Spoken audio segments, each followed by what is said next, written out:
আমরা শুরু করে দিচ্ছি, হ্যাঁ। জি জি। أعوذ بالله من الشيطان الرجيم. بسم الله الرحمن الرحيم.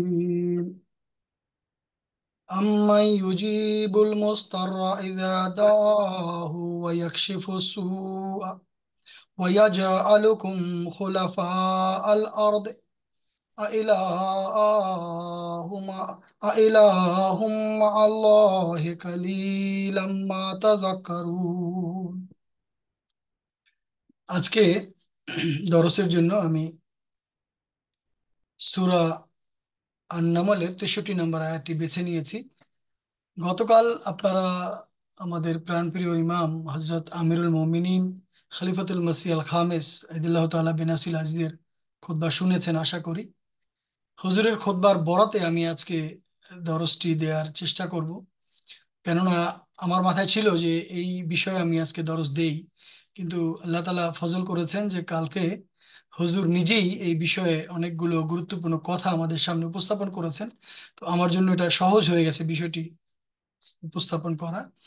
আমি আশা করি খুতবা আপনারা অনেকেই শুনেছেন, যদি কেউ না শুনে থাকেন তাহলে তাকে অনুরোধ করব যে হুজুরের খুতবাটা পুরো আপনারা শুনবেন, কেননা এটা শোনার মতো খুতবা, এটা বাঁধিয়ে রাখার মতো খুতবা।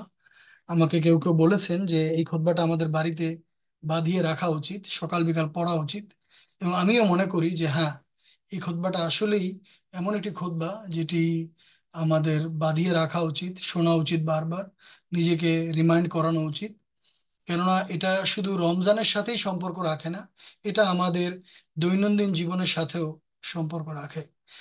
আর হুজুর আনোয়ার আইদুল্লাহ তাআলা বেনাসিল আজিজ গতকাল তার খুতবায় বারবার পৃথিবী বর্তমানে যে একটা উৎকণ্ঠার মধ্যে দিয়ে যাচ্ছে, একটা অস্থিরতার মধ্যে দিয়ে যাচ্ছে, তার উল্লেখ করেছেন। এবং এর যে প্রভাব, এর এর প্রভাবে আমরা কম বেশি সবাই মোটামুটি প্রভাবিত। তা আমরা ইউরোপে বসবাস করি আর এশিয়াতেই বসবাস করি আর আমেরিকা কানাডাতেই বসবাস করি না কেন, কেউ সরাসরি এর এর প্রভাবে প্রভাবান্বিত, কেউ দ্রব্যমূল্যের স্ফীতির কারণে, কেউ বিভিন্ন ধরনের চাকরি হারানো, আর বিভিন্ন ধরনের অনিশ্চয়তা, তারপরে সফরের নিরাপত্তাহীনতা, বিভিন্ন কারণে চিন্তিত। তো হুজুর এই বিষয়টাকে উল্লেখ করে বলেছেন যে যুদ্ধ আরম্ভ হবে এমন না, যুদ্ধ আরম্ভ হয়ে গেছে। যুদ্ধ আরম্ভ হয়ে গেছে। তো যুদ্ধ যেটা আরম্ভ হয়ে গেছে এটার পরিধি ক্রমশ বিস্তৃত হতে থাকবে। তো আল্লাহ তালার ফজল, আল্লাহ তালার কৃপা, আল্লাহ তালার দয়া আমাদেরকে এর প্রভাব থেকে রক্ষা করতে পারে।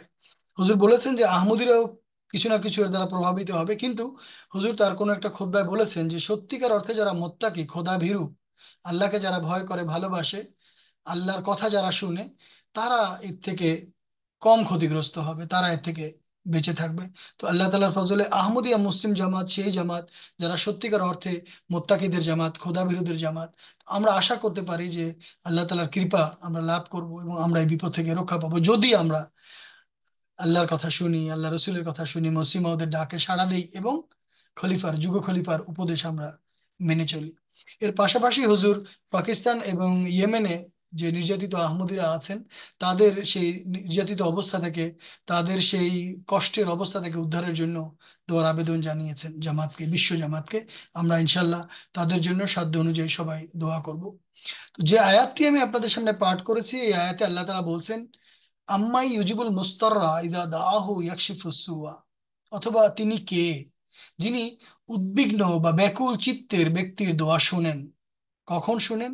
যখন সে তার ডাকে সাড়া দেয়। যখন সে তাকে ডাকে, তখন সে তার ডাকে সাড়া দেয়।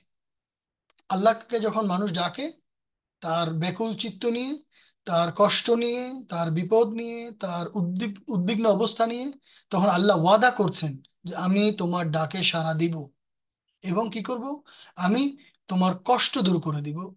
এবং এরপরে আল্লাহ তাআলা বলছেন ওয়াইয়াজাল্লাকুম খুলাফা আল আরদা। শুধু যে আল্লাহ আপনার এবং আমার ডাকে সাড়া দিবেন, আমাদের ব্যাকুল চিত্তে দোয়া শুনবেন তাই না, আল্লাহ বলছেন যে তিনি আমাদের কষ্ট দূর করে দিবেন।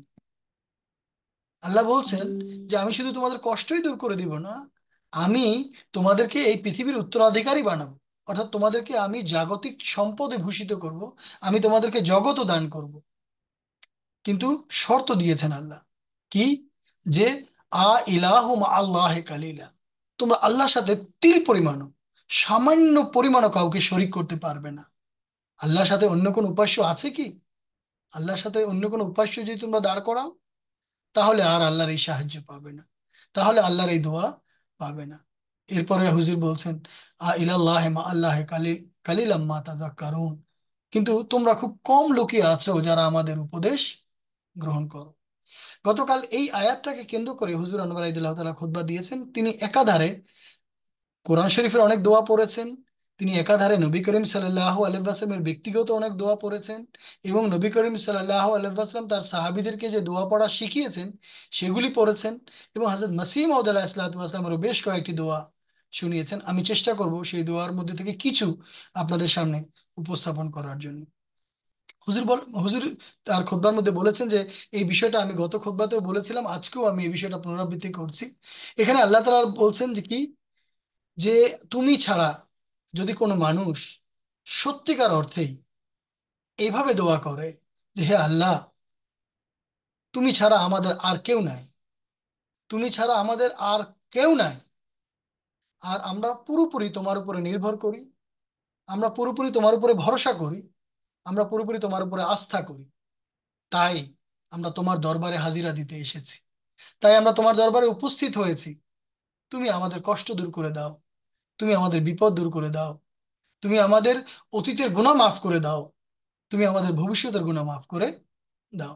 এইভাবে যখন আমরা নিষ্ঠার সাথে, আন্তরিকতার সাথে নিজেদের মনকে পবিত্র পরিশুদ্ধ করে আল্লাহর দরবারে উপস্থিত হব এবং এই নিয়তে দোয়া করব যে আল্লাহ ছাড়া আমাদেরকে সত্যিকার অর্থে উদ্ধার করার আর কেউ নাই, তখন আপনি এবং আমি আশা করতে পারি আল্লাহর রহমত যেহেতু অনেক প্রশস্ত, যে আল্লাহর দয়া আমরা লাভ করব। আপনারা জানেন হুজুর রাবে রাহিমাহুল্লাহ তাআলা বলতেন যে অনেকে বলে যে আমরা নাস্তিক, আমরা এই দোয়ায় বিশ্বাস করি না, কোনো খোদা আছেন বলে আমরা বিশ্বাস করি না।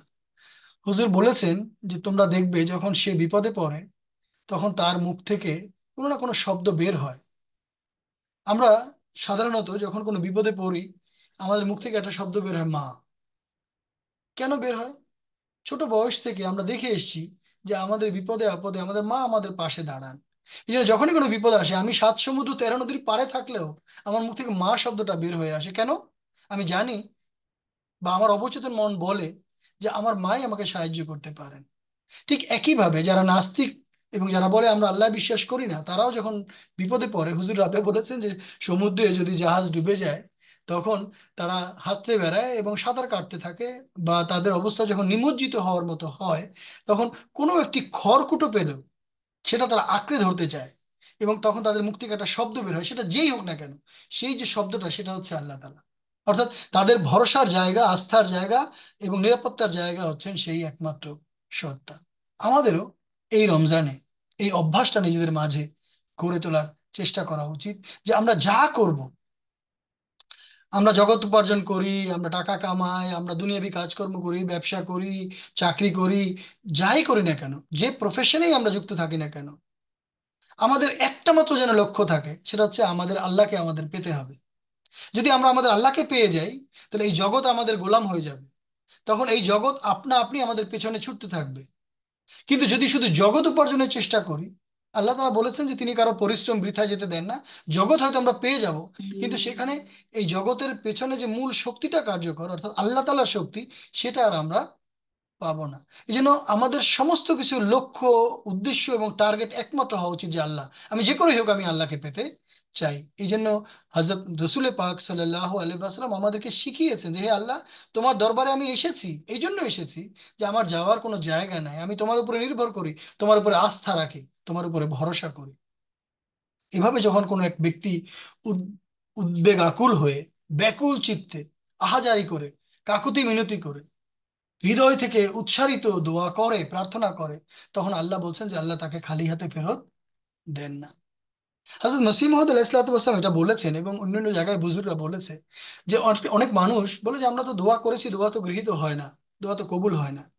হযরত মসিহ মউদ আলাইহিস সালাম বলছেন, যদি তুমি দীর্ঘদিন যাবত কোনো দোয়া করো আর যদি উত্তর না পাও, বা তুমি যে উদ্দেশ্যে দোয়া করছো সেই উদ্দেশ্য সাধিত না হয়, তাহলে তোমার ঘাবড়াবার কিছু নেই। তিনি উদাহরণ দিয়েছেন যে কোনো বাদশার দরবারে বা কোনো রাজার দরবারে যদি তুমি উপস্থিত হও, তার দরজায় যদি তুমি বসে থাকো আর যদি তুমি চাইতে থাকো চাইতে থাকো চাইতে থাকো, তিনি যদি 1 টাকা 2 টাকা দিয়ে তোমাকে বিদায় করে দেন, দিতে পারেন। কিন্তু যদি রাজা তোমাকে কিছু না দিয়ে বসিয়ে রাখেন আর কিছু না বলেন, দিচ্ছেনও না, যেতেও বলছেন না, তার অর্থ একটাই, যে তিনি তোমাকে অপেক্ষা করাচ্ছেন, তোমাকে ভালো কিছু দিবেন, তোমাকে বড় কিছু দিবেন, তোমাকে এমন কিছু দিবেন যেটা তোমার জন্য পুষিয়ে যাবে। কাজেই আমরা যারা দোয়া করছি, যদি আমরা দোয়া করার ক্ষেত্রে অধৈর্য প্রদর্শন করি যে আল্লাহ কেন শুনছে না, তাহলে এই অধৈর্য আমাদের জন্য কাল হয়ে দাঁড়াবে। কিন্তু যদি আমরা এটা, মানুষ হিসেবে মানবীয় দুর্বলতা আমার মধ্যেও আছে, আমি অনেক সময় হতাশ হয়ে যাই, কেন শুনছেন না আল্লাহ। এটা এটা মানবীয় দুর্বলতা এবং এটা আল্লাহ পছন্দও করেন। কিন্তু আমাদের উচিত ধৈর্য ধরা। কেন? কোরআন শরীফে আল্লাহ তাআলা বলছেন, ইন্নাল্লাহা মাআস সাবিরিন। আল্লাহ তাআলা বলছেন কি, সূরা বাকারার মধ্যে আল্লাহ তাআলা বলছেন, তাদেরকে সুসংবাদ দাও, তাদেরকে সুসংবাদ দাও যারা মাআস সাবিরিন, যারা ধৈর্য ধারণ করেছে, যারা যে কোনো মূল্যে, যে কোনো পরিবেশে, যে কোনো পরিস্থিতিতে আল্লাহর দরজায় পড়ে থেকেছে, আল্লাহর দ্বার ছাড়ে নাই। তো হযরত মসিহ মাউদ আলাইহিসসালাতু ওয়াসসালাম আমাদেরকে এইভাবে দোয়া করার পদ্ধতি শিখিয়েছেন। হযরত মসিহ মাউদ আলাইহিসসালাতু ওয়াসসালাম এক জায়গায় বলেছেন যে, তোমরা মনে রেখো, আল্লাহ তাআলা অমুখাপেক্ষী, আল্লাহ তাআলা কারো পরোয়া করেন না। যতক্ষণ পর্যন্ত অধিক হারে এবং বারবার ব্যাকুলতার সাথে, উদ্বেগের সাথে, কেঁদে কেটে দোয়া করা না হয়, তিনি কারো প্রতি ভ্রুক্ষেপ করেন না, তার কোনো ঠেকা পড়ে নেই। আমাদের প্রয়োজন, তাই আমাদেরকে চাইতে হবে কিভাবে আমরা রাজি করাবো, সেটা আমাদের ব্যাপার। আমরা আমাদের পরিবারে, আমরা নিজেদের বাড়িতে, আমরা আমাদের ছোট বাচ্চাদের কাছ থেকেও শিখতে পারি। আমাদের বাচ্চারা আমাদের কাছে কিছু চায়, অনেক সময় আমরা বলি না, তোমাকে দিব না।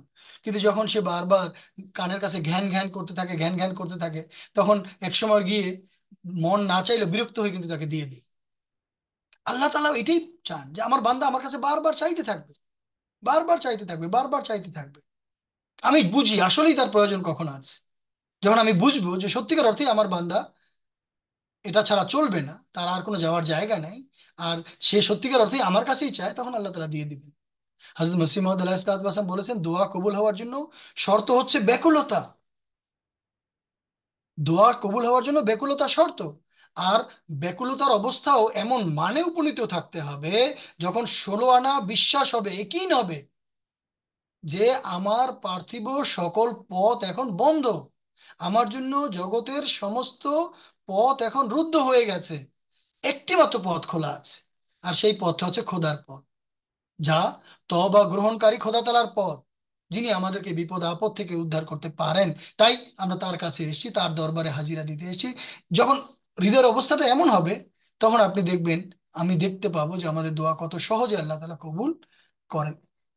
গত গতকালকের খুতবার আগের খুতবায় হুজুর বলেছিলেন এক জায়গায়, যদি তোমরা নিজেদের মন পরিষ্কার করতে পারো আর যদি তোমরা নিজেদের মনে খোদার আসন বসাতে পারো, তাহলে তুমি দেখবে একটা সময় আসবে, তোমার মন থেকে, মুখ থেকে তুমি চাইছো না, তোমার জিহ্বা উচ্চারণ করছে না, কিন্তু তার সত্ত্বেও আল্লাহ তাআলা তোমাকে দিয়ে দিচ্ছেন। তখন কেননা তুমি আল্লাহর হয়ে গেছো। যখন তুমি আল্লাহর হয়ে যাও, তখন আর তোমার মধ্যে আর আল্লাহর মধ্যে কোনো পার্থক্য থাকে না। আল্লাহ তাআলা তখন বলছেন যে, তখন বান্দার, মুমিন বান্দার আর আল্লাহর অবস্থা হয় দুই বন্ধুর মতো। বন্ধু কি করেন? কখনো এক বন্ধু মানেন, কখনো আরেক বন্ধু মানেন। কখনো এক বন্ধু এক বন্ধুর কথা শুনে নেন, কখনো আরেক বন্ধু আরেক বন্ধুর কথা শুনে নেন। তো আমরা যখনই আল্লাহ তাআলার কথা শুনবো, যখনই আমরা আল্লাহ তাআলার কথা মানবো, তখন আশা রাখতে পারি যে আমাদের পরম বন্ধু, আমাদের পরম প্রিয় প্রভু আল্লাহ তাআলা আমাদের কথা শুনবেন, আল্লাহ তাআলা আমাদের প্রার্থিত বস্তু আমাদেরকে দান করবেন। কিন্তু যদি আমরা আল্লাহ তাআলার কাছে দোয়া, আল্লাহ তাআলার কথা না শুনে আমরা নিজের আল্লাহ তাআলার কাছে নিজেদের ফিরিস্তি দিতে থাকি, আমার চাহিদা এই, আমাকে এটা দাও, আমাকে এটা দাও, আমাকে এটা দাও, আল্লাহ এটার পরোয়া করেন না। আমি এই কথাটা তার ভাষায় বলছি, যে ব্যক্তি দোয়া করে আল্লাহকে চাক্ষুষ দেখেছেন, তিনি তার অভিজ্ঞতার আলোকে বলছেন যে দোয়া খুবই মূল্যবান জিনিস। যারা এই দোয়ার মর্ম বুঝে না, তারা বড়ই অভাগা, তারা বড়ই দুর্ভাগা। হযরত মসিহ মাউদ আলাইহিস সালাম বলেছেন যে শুধু বুলি সর্বস্ব দোয়া হলে কোনো লাভ নেই। মহানবী সাল্লাল্লাহু আলাইহি ওয়াসাল্লাম আমাদেরকে বলেছেন, তিনি বলেছেন, আমি তোমাদেরকে নির্দেশ দিচ্ছি, আল্লাহ রসুল বলেছেন, আমি তোমাদেরকে আদেশ দিচ্ছি যে তোমরা আল্লাহকে বেশি বেশি স্মরণ করো। আর জেকেরের উপমাটি এমন, তিনি জেকের বা আল্লাহকে স্মরণ করা, তিনি একটা উপমা দিয়েছেন, দৃষ্টান্ত দিয়েছেন, সেটা হচ্ছে এমন যে, তোমরা বোঝার চেষ্টা করো, যদি তোমার কোনো শত্রু থাকে, আর সেই শত্রু যদি তোমাকে খুব দ্রুত পিছু ধাওয়া করতে থাকে, তখন তুমি কি করবে? শত্রুর হাত থেকে বাঁচার জন্য তুমি দৌড়ে গিয়ে, ছুটে গিয়ে একটা নিরাপদ দুর্গে আশ্রয় নিবে। তখন তোমার শত্রু আর কোনো ক্ষতি করতে পারবে না। কাজেই আল্লাহকে বেশি বেশি ডাকো, যাতে এই জগতের শত্রুতা, এই জগৎরূপী যে মোহ মায়া মত্ত যা আছে, তা যেন আমাদের পিছু ছুটলেও আমাদের কোনো ক্ষতি সাধন করতে না পারে। আমরা যেন শয়তানের খপ্পর থেকে, আমরা যেন শয়তানের যে সাঙ্গপাঙ্গরা যে উৎ পেতে বসে আছে আমাদেরকে ধরার জন্য, যে আমরা কোথায় ভুল করব, কোথায় আমাদের পা ফসকে যাবে, আর আমাদেরকে খাপ করে ধরবে আর আমাদেরকে ক্ষতিগ্রস্ত করবে, আর তাদের দখলে মানে দলে নিয়ে নিবে, এই অবস্থায় যেন আমরা না পড়ি। তো হুজুর আনোয়ার আদিল্লাহ তাআলা বিন আসলে আজিজ মহানবী সাল্লাল্লাহু আলাইহি ওয়াসাল্লামের এই নির্দেশ আমাদের সামনে উপস্থাপন করে বলছেন যে এছাড়া আমাদের আর কোনো উপায় নেই। যদি আমরা শয়তানের হাত থেকে রক্ষা পেতে চাই, তাহলে আমাদেরকে বারবার আল্লাহকে ডাকতে হবে। মুস্তার, যে এই আরবি যে শব্দটি আমরা যে আয়াতটি পড়েছি, তার মধ্যে আল্লাহ তাআলা বলছেন যে মুস্তারের দোয়া আল্লাহ তাআলা শুনেন, ব্যাকুল চিত্তের লোকের দোয়া শুনেন। মুস্তার শব্দ দ্বারা হযরত মসিহ মাউদ আলাইহিস সালাতু ওয়াস সালাম বলছেন, মুস্তার শব্দ দ্বারা সেই ব্যক্তিকে বুঝায় না যে ব্যক্তি কোনো পরীক্ষায় পড়ে ক্ষতিগ্রস্ত। অর্থাৎ আমরা আহমদী হয়েছি, আহমদীয়তের কারণে আমাদের উপরে মানুষ লানতান করছে, এই বিপদকে বুঝায় না। মুস্তার দ্বারা বুঝায় এমন ক্ষতি যারা সত্যিকার অর্থেই খোদার শাস্তিতে পড়েছে। তো মুস্তার হচ্ছে সেই ব্যক্তি ব্যাকুল চিত্তে দোয়া করে, যে আল্লাহর কাছে চায় যে আল্লাহ, আমি তোমার খাতিরে, তোমার সন্তুষ্টির খাতিরে, তোমার ভালোবাসা লাভের জন্য, তোমার করুণা, তোমার দয়া, তোমার স্নেহ, তোমার সাহচর্য, তোমার নৈকট্য লাভের জন্য আমি তোমার যুগ মসিকে, তোমার ইমাম মাহাদিকে মেনেছি। জগৎ আমাকে গালি দিচ্ছে, আমার পরিবার পরিজন আমাকে ছেড়ে গিয়েছে, লান তান করছে। হে আল্লাহ, এই মুহূর্তে তুমি ছাড়া আমার আর কেউ নাই, কারণ আমি তোমাকে মেনে এই বিপদকে টেনে নিয়েছি। তোমাকে মানার কারণে আমি এই বিপদকে আমন্ত্রণ জানিয়েছি। এখন তুমি যদি আমাকে উদ্ধার না করো, তাহলে আমি আর কোনোভাবেই উদ্ধার পেতে সক্ষম হব না। আমি অনেকগুলো দোয়া আপনাদেরকে শোনাবো। আমার এখানে ইফতারের টাইম 10 মিনিট পার হয়ে গেছে, আমি একটু পানি খেয়ে নিচ্ছি, তারপর আমি আবার বলছি। যাই হোক, যে কথাটা বলছিলাম, তো হযরত মসিহ মাউদ আলাইহিস সালাতু ওয়াস সালাম বলছেন যে তোমরা তো দোয়া করতে থাকো, জিকির জিকির আজগার করতে থাকো, ওঠা বসা চলা ফেরা সব জায়গায় দোয়া করতে থাকো। আর শুধুমাত্র যে কোরআনের দোয়া পড়বে, হাদিসের দোয়া পড়বে, মুসলিমদের ভাষায় দোয়া পড়বে, তাই না। তোমরা তোমাদের মাতৃভাষায় দোয়া করো। মাতৃভাষায় দোয়ার অনেক মূল্য রয়েছে। কেননা মাতৃভাষায় যখন আমরা দোয়া করি, তখন আমরা দোয়ার মর্মটা বুঝি, কথাটার অর্থ বুঝি, তখন আমরা এর ডিপ, এর গভীরে যেতে পারি। তখন আমাদের মধ্যে ব্যাকুল অবস্থা সৃষ্টি হয়। তো আমরা যদি নিজেদের মধ্যে মুস্তার বা ব্যাকুল অবস্থা সৃষ্টি করতে চাই, তাহলে আমাদের মাতৃভাষায়ও দোয়া করা উচিত। হযরত মহানবী সাল্লাল্লাহু আলাইহি ওয়াসাল্লাম বলেছেন, যারা জিক্রে ইলাহি করে এবং যারা জিক্রে ইলাহি করে না, যারা দোয়া করে এবং যারা দোয়া করে না, তাদের উদাহরণ হচ্ছে জীবিত এবং মৃতের মতো। যারা দোয়া করে তারা জীবিত, যারা দোয়া করে না তারা মৃত। আমরা জানি আমাদের একজন হাইয়ুন কাইয়ুম, চিরস্থায়ী চিরঞ্জীব এবং স্থিতিদাতা খোদা আছেন, যিনি জীবিত। আমরা তার কাছে দোয়া করছি এবং প্রমাণ দিচ্ছি যে আমরা জীবিত। তাই আমরা জীবিত এক সত্তার কাছে দোয়া করছি। আমরা হিন্দু বৌদ্ধ খ্রিস্টান না, যে আমরা প্রতিমার সামনে মাথা নত করি। তাদের প্রতিমা মৃত, তাই তারাও মৃত। তারা জানে যে এই প্রতিমার সামনে দোয়া করলে কোনো লাভ হয় না, তাই কিছু বুলি সর্বস্ব কথা তারা হয়তো বলে, কিন্তু এর মর্ম তারা বুঝতে পারে না, এর গভীরেও যেতে পারে না, এর থেকে তারা কোনো লাভবানও হয় না। হযরত মহানবী সাল্লাল্লাহু আলাইহি ওয়াসাল্লাম আরেক জায়গায় বলছেন, দোয়া এমন একটা জিনিস যেটা এমন বিপদ থেকে উদ্ধারের জন্য কাজে আসে, যে বিপদ তোমার উপরে নেমে এসেছে, আবার এমন বিপদ থেকেও তোমাকে উদ্ধার করে যে বিপদে তুমি এখনো পড়নি। অর্থাৎ আমাদের পূর্বাপর সকল বিপদ থেকে আমাদেরকে এই একমাত্র দোয়াই আমাদেরকে রক্ষা করতে পারে। এই দোয়াগুলো আমাদেরকে পড়তে হবে। আমি কয়েকটি দোয়া বরকতের খাতিরে আমি আপনাদের সামনে পড়ে দিচ্ছি। হুজুর আনোয়ার আদিল্লাহ তাআলা বিন আসলে আজিজ কালকে বলেছেন, এবং এটা এত চমৎকার কথা বলছেন। হুজুর বলছেন যে সূরা ফাতিহা সবচেয়ে বড় দোয়া। শুধু নামাজে পড়বে তা না, তুমি বারবার দিনের বেলা যখনই তোমার মনে পড়ে তুমি সূরা ফাতিহা পড়ো। এর মধ্যে সবকিছু আছে। পুরো কোরআন শরীফের সারাংশ হচ্ছে সূরা দোয়া। সূরা ফাতিহার একটি বৈশিষ্ট্য হচ্ছে এটি মনোযোগ এবং নিঃশ্বাসের সাথে পাঠ করলে এটি হৃদয়কে পবিত্র করে, হুজুর বলেছেন। আর এটি আমাদের হৃদয়ের অমানিসা এবং অন্ধকারকে দূর করে দেয়। আমাদের হৃদয়ের যে পর্দা, এই পর্দাকে ছিন্ন করে দেয়। অর্থাৎ যেসব অন্ধকার হৃদয়ে ছেয়ে আছে, সেগুলো দূর করে দেয়, আমাদের হৃদয়কে প্রশস্ত করে দেয়, উদার করে দেয়। এবং আমাদেরকে আশ্বস্ত করে। সূরা ফাতিহা, হুজুর বলছেন সূরা ফাতিহা বারবার পড়লে তোমাদেরকে আল্লাহ তাআলার পক্ষ থেকে আশ্বস্ত করা হবে যে হ্যাঁ, আমি তোমাদের কথা শুনেছি, আমি তোমাদের দোয়া কবুল করবো, আমি তোমাদেরকে বিপদ থেকে উদ্ধার করব।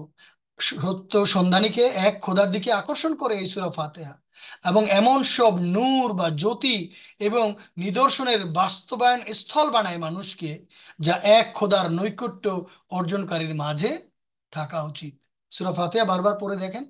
আমি আমার ব্যক্তিগত অভিজ্ঞতা থেকে বলি, আমরা যারা অনুবাদের কাজ করি, আমরা কানে হেডফোন লাগিয়ে হুজুরের কথা শুনি। তো অনেক সময় অনুষ্ঠানের শেষে হুজুর দোয়া করেন, তো হুজুর তো নীরব দোয়া করেন, কিন্তু মাইক এত সেনসিটিভ হয়, আমরা কানে শুনতে পাই যে হুজুরকে বারবার পড়তে শুনি, ইহদিনাস সিরাতাল মুস্তাকিম, ইহদিনাস সিরাতাল মুস্তাকিম, ইহদিনাস সিরাতাল মুস্তাকিম, সিরাতাল্লাযিনা আনআমতা আলাইহিম।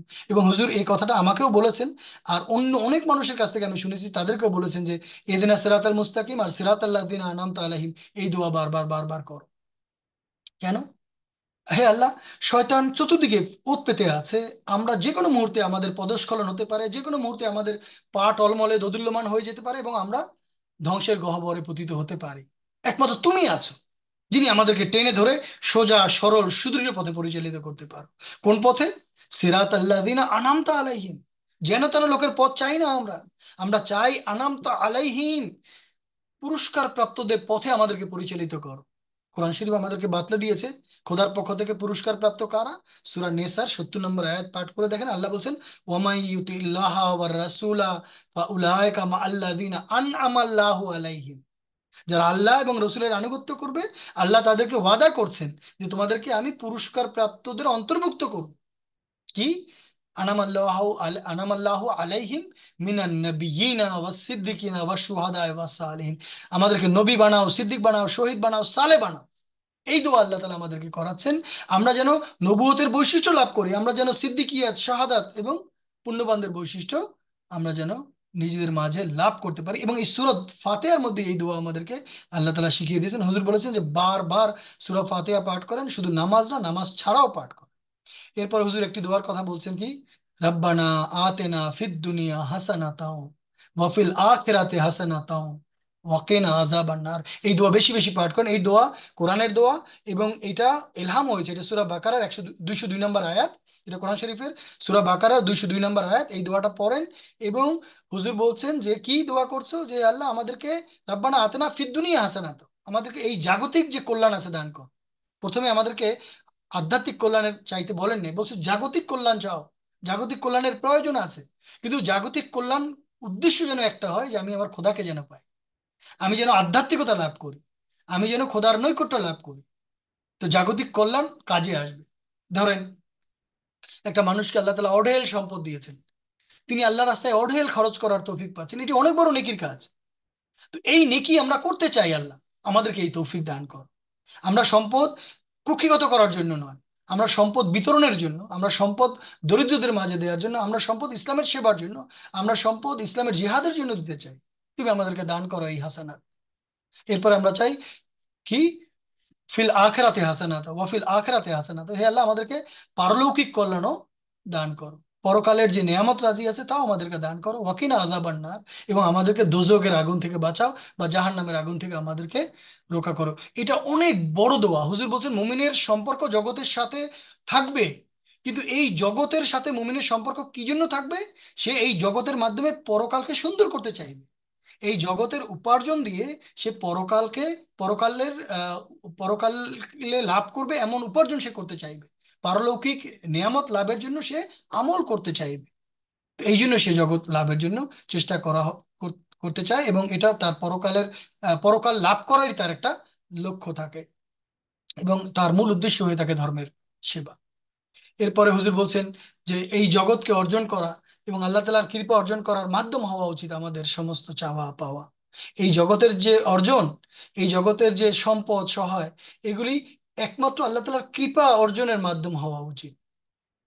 আর ধর্মকে জগতের উপরে যে কোনো মূল্যে আমাদেরকে প্রাধান্য দিতে হবে, যদি আমরা চাই যে আমাদের দোয়া আল্লাহ তাআলা কবুল করুক, যদি আমরা চাই যে আমাদের বিপদে আল্লাহ আমাদের পাশে দাঁড়াক, আমরা যদি চাই যে আল্লাহ স্বয়ং আমাদের বন্ধু হয়ে যান, যদি আমরা চাই যে আমার মনের মাঝে কোনো একটা জিনিসের উদয় ঘটবে আর আল্লাহ স্বয়ং না চাইতেই তা পূর্ণ করে দিবে, যদি আমরা এমনটি চাই, তাহলে আল্লাহ তাআলার কথা আমাদেরকে মানতে হবে, আমাদেরকে আল্লাহ তাআলার ডাকে সাড়া দিতে হবে। যেভাবে আল্লাহ তাআলা গত সপ্তাহের দরসে আমরা বলেছিলাম, আল্লাহ বলেছেন, ওয়া ইযা সাআলাকা ইবাদি আন্নি ফাইন্নী কারীব উজিবু দাওয়াতা দাঈ ইযা দান ফালইস্তাজিবু লি। তারাও যেন আমার ডাকে সাড়া দেয়, ওয়াল ইউমিনু বি, এবং আমার প্রতি ঈমান আনে যে হ্যাঁ আমি এটা করতে পারি, এই বিশ্বাসটা রাখে। লাআল্লাহুম ইয়ারশুদুন, যেন আমি তাদেরকে সৎ পথ দেখাতে পারি, আমি যেন তাদেরকে সুন্দর পথ দেখাতে পারি। তো এই দোয়াটা আমাদের করতে হবে, এই দোয়াটা বুঝে শুনে করতে হবে, এবং আমাদেরকে আল্লাহর কথা শুনতে হবে। শুধু বুলি সর্বস্ব দোয়া করলে, যতই আপনি ভালো আরবি জানেন, আপনার এই আরবি জানা, আমার সেই আরবি জানা কোনো কাজে আসবে না। এরপরে হুজুর বলেছিলেন আরেকটি দোয়ার কথা, কোরআন শরীফের দোয়া, রাব্বানা আফরিগ আলাইনা সাবরা ওয়া সাব্বিত আকদামানা ওয়ানসুরনা আলাল কওমিল কাফিরিন। হে আমাদের প্রভু প্রতিপালক, আমাদেরকে ধৈর্য দান করো আর আমাদের পদক্ষেপকে সুদৃঢ় করে দাও, আর কাফের জাতির বিরুদ্ধে আমাদেরকে সাহায্য করো। কোনো ধরনের ভয় এবং কোনো পরিস্থিতি যেন আমাদেরকে, আমাদের বিশ্বাসকে টলাতে না পারে, দোদুল্যমান করতে না পারে। এই দোয়াটি এখন বারবার পাঠ করা উচিত, বিশেষ করে হুজুর পাকিস্তানের আহমদীদেরকে সামনে রেখে আমাদের বলা উচিত, কারণ আমরা একটা ভয়ের অবস্থার মধ্যে দিয়ে যাচ্ছি। এই অবস্থা থেকে উদ্ধার পাওয়ার জন্য আমাদের এই দোয়াটি বারবার পড়া উচিত। সূরা বাকারার 287 নম্বর আয়াতের দোয়া হুজুর পাঠ করেছিলেন, আপনারা এবং আমরা। এই দোয়াটি আমাদের অধিকাংশ মানুষেরই আমি আশা করি মুখস্থ আছে, যে রাব্বানা লা তুআখিযনা ইন নাসিনা আও আখতানা, রাব্বানা ওয়ালা তাহমিল আলাইনা ইসরান কামা হামালতাহু আলাল লাযিনা মিন কাবলিনা, রাব্বানা ওয়ালা তুহাম্মিলনা মা লা তাকাতা লানা বিহি ওয়াফু আন্না ওয়াগফির লানা ওয়ারহামনা আনতা মাওলানা ফানসুরনা আলাল কওমিল কাফিরিন। জামে দোয়া, পরিপূর্ণ দোয়া। নামাজে পড়েন, নামাজের ছাড়া পড়েন, বাচ্চাদেরকে পড়ান, মুখস্থ করান, বাচ্চাদের কাছ থেকে শুনেন। কেননা এই দোয়ার মধ্যে আল্লাহ আমাদেরকে শিখিয়েছেন কিভাবে তাকে ডাকতে হবে, কিভাবে তার ক্ষমা পেতে হবে, কিভাবে তার নৈকট্য পেতে হবে। দোয়া অর্থ হচ্ছে, হে আমাদের প্রভু প্রতিপালক, আমরা যদি ভুলে যাই অথবা আমাদের দ্বারা যদি কোনো ভুল হয়ে গিয়ে থাকে, তুমি আমাদেরকে ক্ষমা করো, আমাদের অপরাধ মাফ করে দাও। আমাদের দ্বারা যদি কোনো ভুল ত্রুটি হয়ে গিয়ে যায়, তুমি আমাদেরকে ধৃত করো না, আমাদেরকে পাকড়াও করো না। প্রথমেই স্বীকারোক্তি দিচ্ছি, মানুষ, মানবীয় দুর্বলতা আছে, যদি ভুলে যাই অথবা যদি ভুল হয়ে যায়, তাহলে তুমি আমাদের অপরাধ ধরে আমাদেরকে শাস্তি দিও না আল্লাহ। হে আমাদের প্রভু প্রতিপালক, আমাদের উপর এমন বোঝা চাপিও না যেমনটি আমাদের পূর্ববর্তী লোকদের উপর তুমি চাপিয়েছিলে, যাদের কারণে আমাদের পূর্বে লোকদের উপর তাদের পাপের কারণে তুমি অর্পণ করেছিলে। আল্লাহ তাআলা অন্যায়ভাবে চাপান নাই, তাদের পাপের কারণে তাদের উপরে আল্লাহ তাআলা বোঝা চাপিয়েছিলেন। তো আমাদের উপরে আল্লাহ তাআলা, আমাদের এমন পাপ করিও না, আর যে পাপের কারণে আমাদের উপরে বোঝা চাপবে, এমন বোঝা আমাদের উপরে চাপিও না। আর হে আমাদের প্রভু প্রতিপালক, আমাদের অপরাধ উপেক্ষা করো, আমাদের ক্ষমা করো, মার্জনা করো, এবং আমাদেরকে ক্ষমা করে দাও, আমাদের প্রতি কৃপা করো। এখানে দেখেন, ওই যে লাইলাতুল কদর, আজকে যে 26-এ রোজা চলছে, 27, 28, 29, 3 দিন রোজা আরো আছে। এর মধ্যেও কিন্তু আজকে 27-এ রাত, 29-এ রাত আরো আছে, বেজর রাত। তো এই 3টা দিন, মানে কয়েকটা ঘন্টা যদি দোয়ার মধ্যে লেগে যাই আমরা, তা আমরা অর্জন করতে পারি। দোয়াটা সিম্পল দোয়া, আল্লাহুম্মা ইন্নাকা আফুন তুহিব্বুল আফওয়া ফাফু আন্নি। আমাকে ক্ষমা করো, কেন তুমি ক্ষমাকে ভালোবাসো। আল্লাহুম্মা ইন্নাকা আফুন, হে আল্লাহ নিশ্চয়ই তুমি ক্ষমাশীল, তুমি মূর্তিমান ক্ষমা। তুহিব্বুল আফওয়া, তুমি ক্ষমাকে ভালোবাসো, মার্জনাকে ভালোবাসো। ফাফু আননি, অতএব আমাকে ক্ষমা করো। যে তুমি ভালোবাসো, সে ভালোবাসার বহিঃপ্রকাশ আমার জীবনে ঘটাও। আর এখানে দেখেন ফাফু বলছেন, ইস্তেগফার বলেন নাই। এই যে আফাফ, যা এর একটা অর্থ হচ্ছে যে এমন ভাবে আল্লাহ ক্ষমা করে দাও, যে মানুষ অনেক সময় হয় না, একটা ক্ষত হলে একটা দাগ, একটা স্কার থেকে যায়। তো আল্লাহ আফাফের মানে হচ্ছে যে এমন ভাবে ক্ষমা করেন আল্লাহ, যে ওই দাগও মুছিয়ে দেন, মানে মানুষের মন থেকে মুছিয়ে দেন যে এই লোকটা কখনো কোনো অপরাধ করেছিল। তো আমাদেরকে এমন ভাবে পবিত্র করে দাও যে আমরাও আমাদের অপরাধ ভুলে যাব, তুমিও ভুলে যাবে, অন্য মানুষও যেন ভুলে যায়। আর এটাকে আপনি বহু বচনে পুরো পরিবারের সাথে পড়তে পারেন, আল্লাহুম্মা ইন্নাকা আফুন তুহিব্বুল আফওয়া ফাফু আন্না। ফাফু আন্নি এক বচন, ফাফু আন্না বহু বচন। তো এভাবে পড়তে পারেন। তো ঠিক এইখানেও এই আয়াতের মধ্যেও আমাদেরকে দোয়া শিখিয়েছেন কি, রব্বানা ওয়ালা তুহাম্মিলনা মা লা তাকাতা লানা বিহি। এরপরে শিখিয়েছেন ওয়াফু আন্না, এই আফাফ, ওয়াফু আন্না আমাদের মার্জনা করো, ওয়াগফির লানা আমাদেরকে ক্ষমা করো, ওয়ারহামনা আমাদের প্রতি দয়া করো, আনতা মাওলানা তুমি আমাদের অভিভাবক, তুমি আমাদের মাওলা, ফানসুরনা আলাল কওমিল কাফিরিন, এবং তুমি আমাদেরকে কাফের জাতির বিরুদ্ধে সাহায্য করো। এভাবে আরো অনেক দোয়া হুজুর শিখেছেন। রব্বানা লা তুজিগ কুলুবানা বাদা ইয হাদাইতানা ওয়া হাব লানা মিন লাদুনকা রাহমাত ইন্নাকা আনতাল ওয়াহ্হাব, এটা সূরা আল ইমরানের 9 নম্বর আয়াত। আল্লাহুম্মা ইন্নী যালামতু নাফসি যুলমান কাসীরা ওয়া লাম ইয়াগফিরুয যুনুবা ইল্লা আনতা ফাগফিরলি মাগফিরাতান মিন ইনদিকা ওয়ারহামনি ইন্নাকা আনতাল গাফুরুর রাহিম। এই দোয়া রাসূল পাক সাল্লাল্লাহু আলাইহি ওয়াসাল্লাম আমাদেরকে শিখিয়েছেন। হে আল্লাহ, আমি আমার প্রাণের প্রতি অন্যায় করেছি, অবিচার করেছি, তুমি ব্যতিরেকে আর কেউ গুনাহ ক্ষমা করতে পারে না। তুমি তোমার পক্ষ থেকে আমাকে ক্ষমা করে দাও, আমার প্রতি কৃপা করো, নিশ্চয়ই তুমি পরম ক্ষমাশীল এবং বারবার কৃপাকারী। মহানবী সাল্লাল্লাহু আলাইহি ওয়াসাল্লাম হযরত আবু বকর রাদিয়াল্লাহু তাআলা আনহুকে তাগিদপূর্ণ নির্দেশ দিয়েছেন।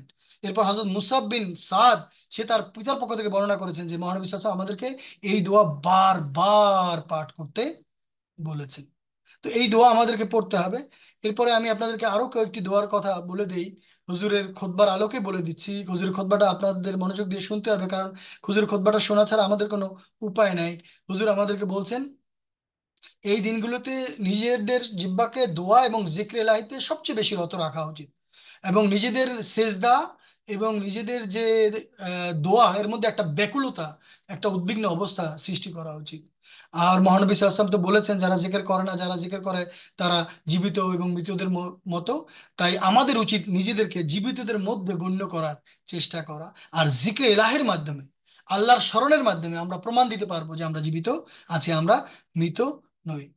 তারপরে আপনার অনেক দোয়া হুজুর আমাদেরকে শিখিয়েছেন। যেমন একটি দোয়া শিখেছেন, আল্লাহুম্মা ইন্নী যালামতু নাফসিন কাসীরা ওয়া লাম ইয়াগফিরুয যুনুবা ইল্লা আনতা ফাগফিরলি মাগফিরাতান। এই দোয়াটা আমি এখনই পড়লাম। এই দোয়াটা বারবার পড়া উচিত। এর মধ্যে বারবার ক্ষমার কথা আছে, বারবার ক্ষমার কথা আছে। হে আল্লাহ, আমি আমার প্রাণের উপরে অবিচার করেছি, আমি আমার নিজের উপরে জুলুম করেছি, আমি অন্যায় করেছি আমার উপরে, তুমি ক্ষমা করে দাও। তুমি ক্ষমা না করলে আমি রক্ষা পাবো না।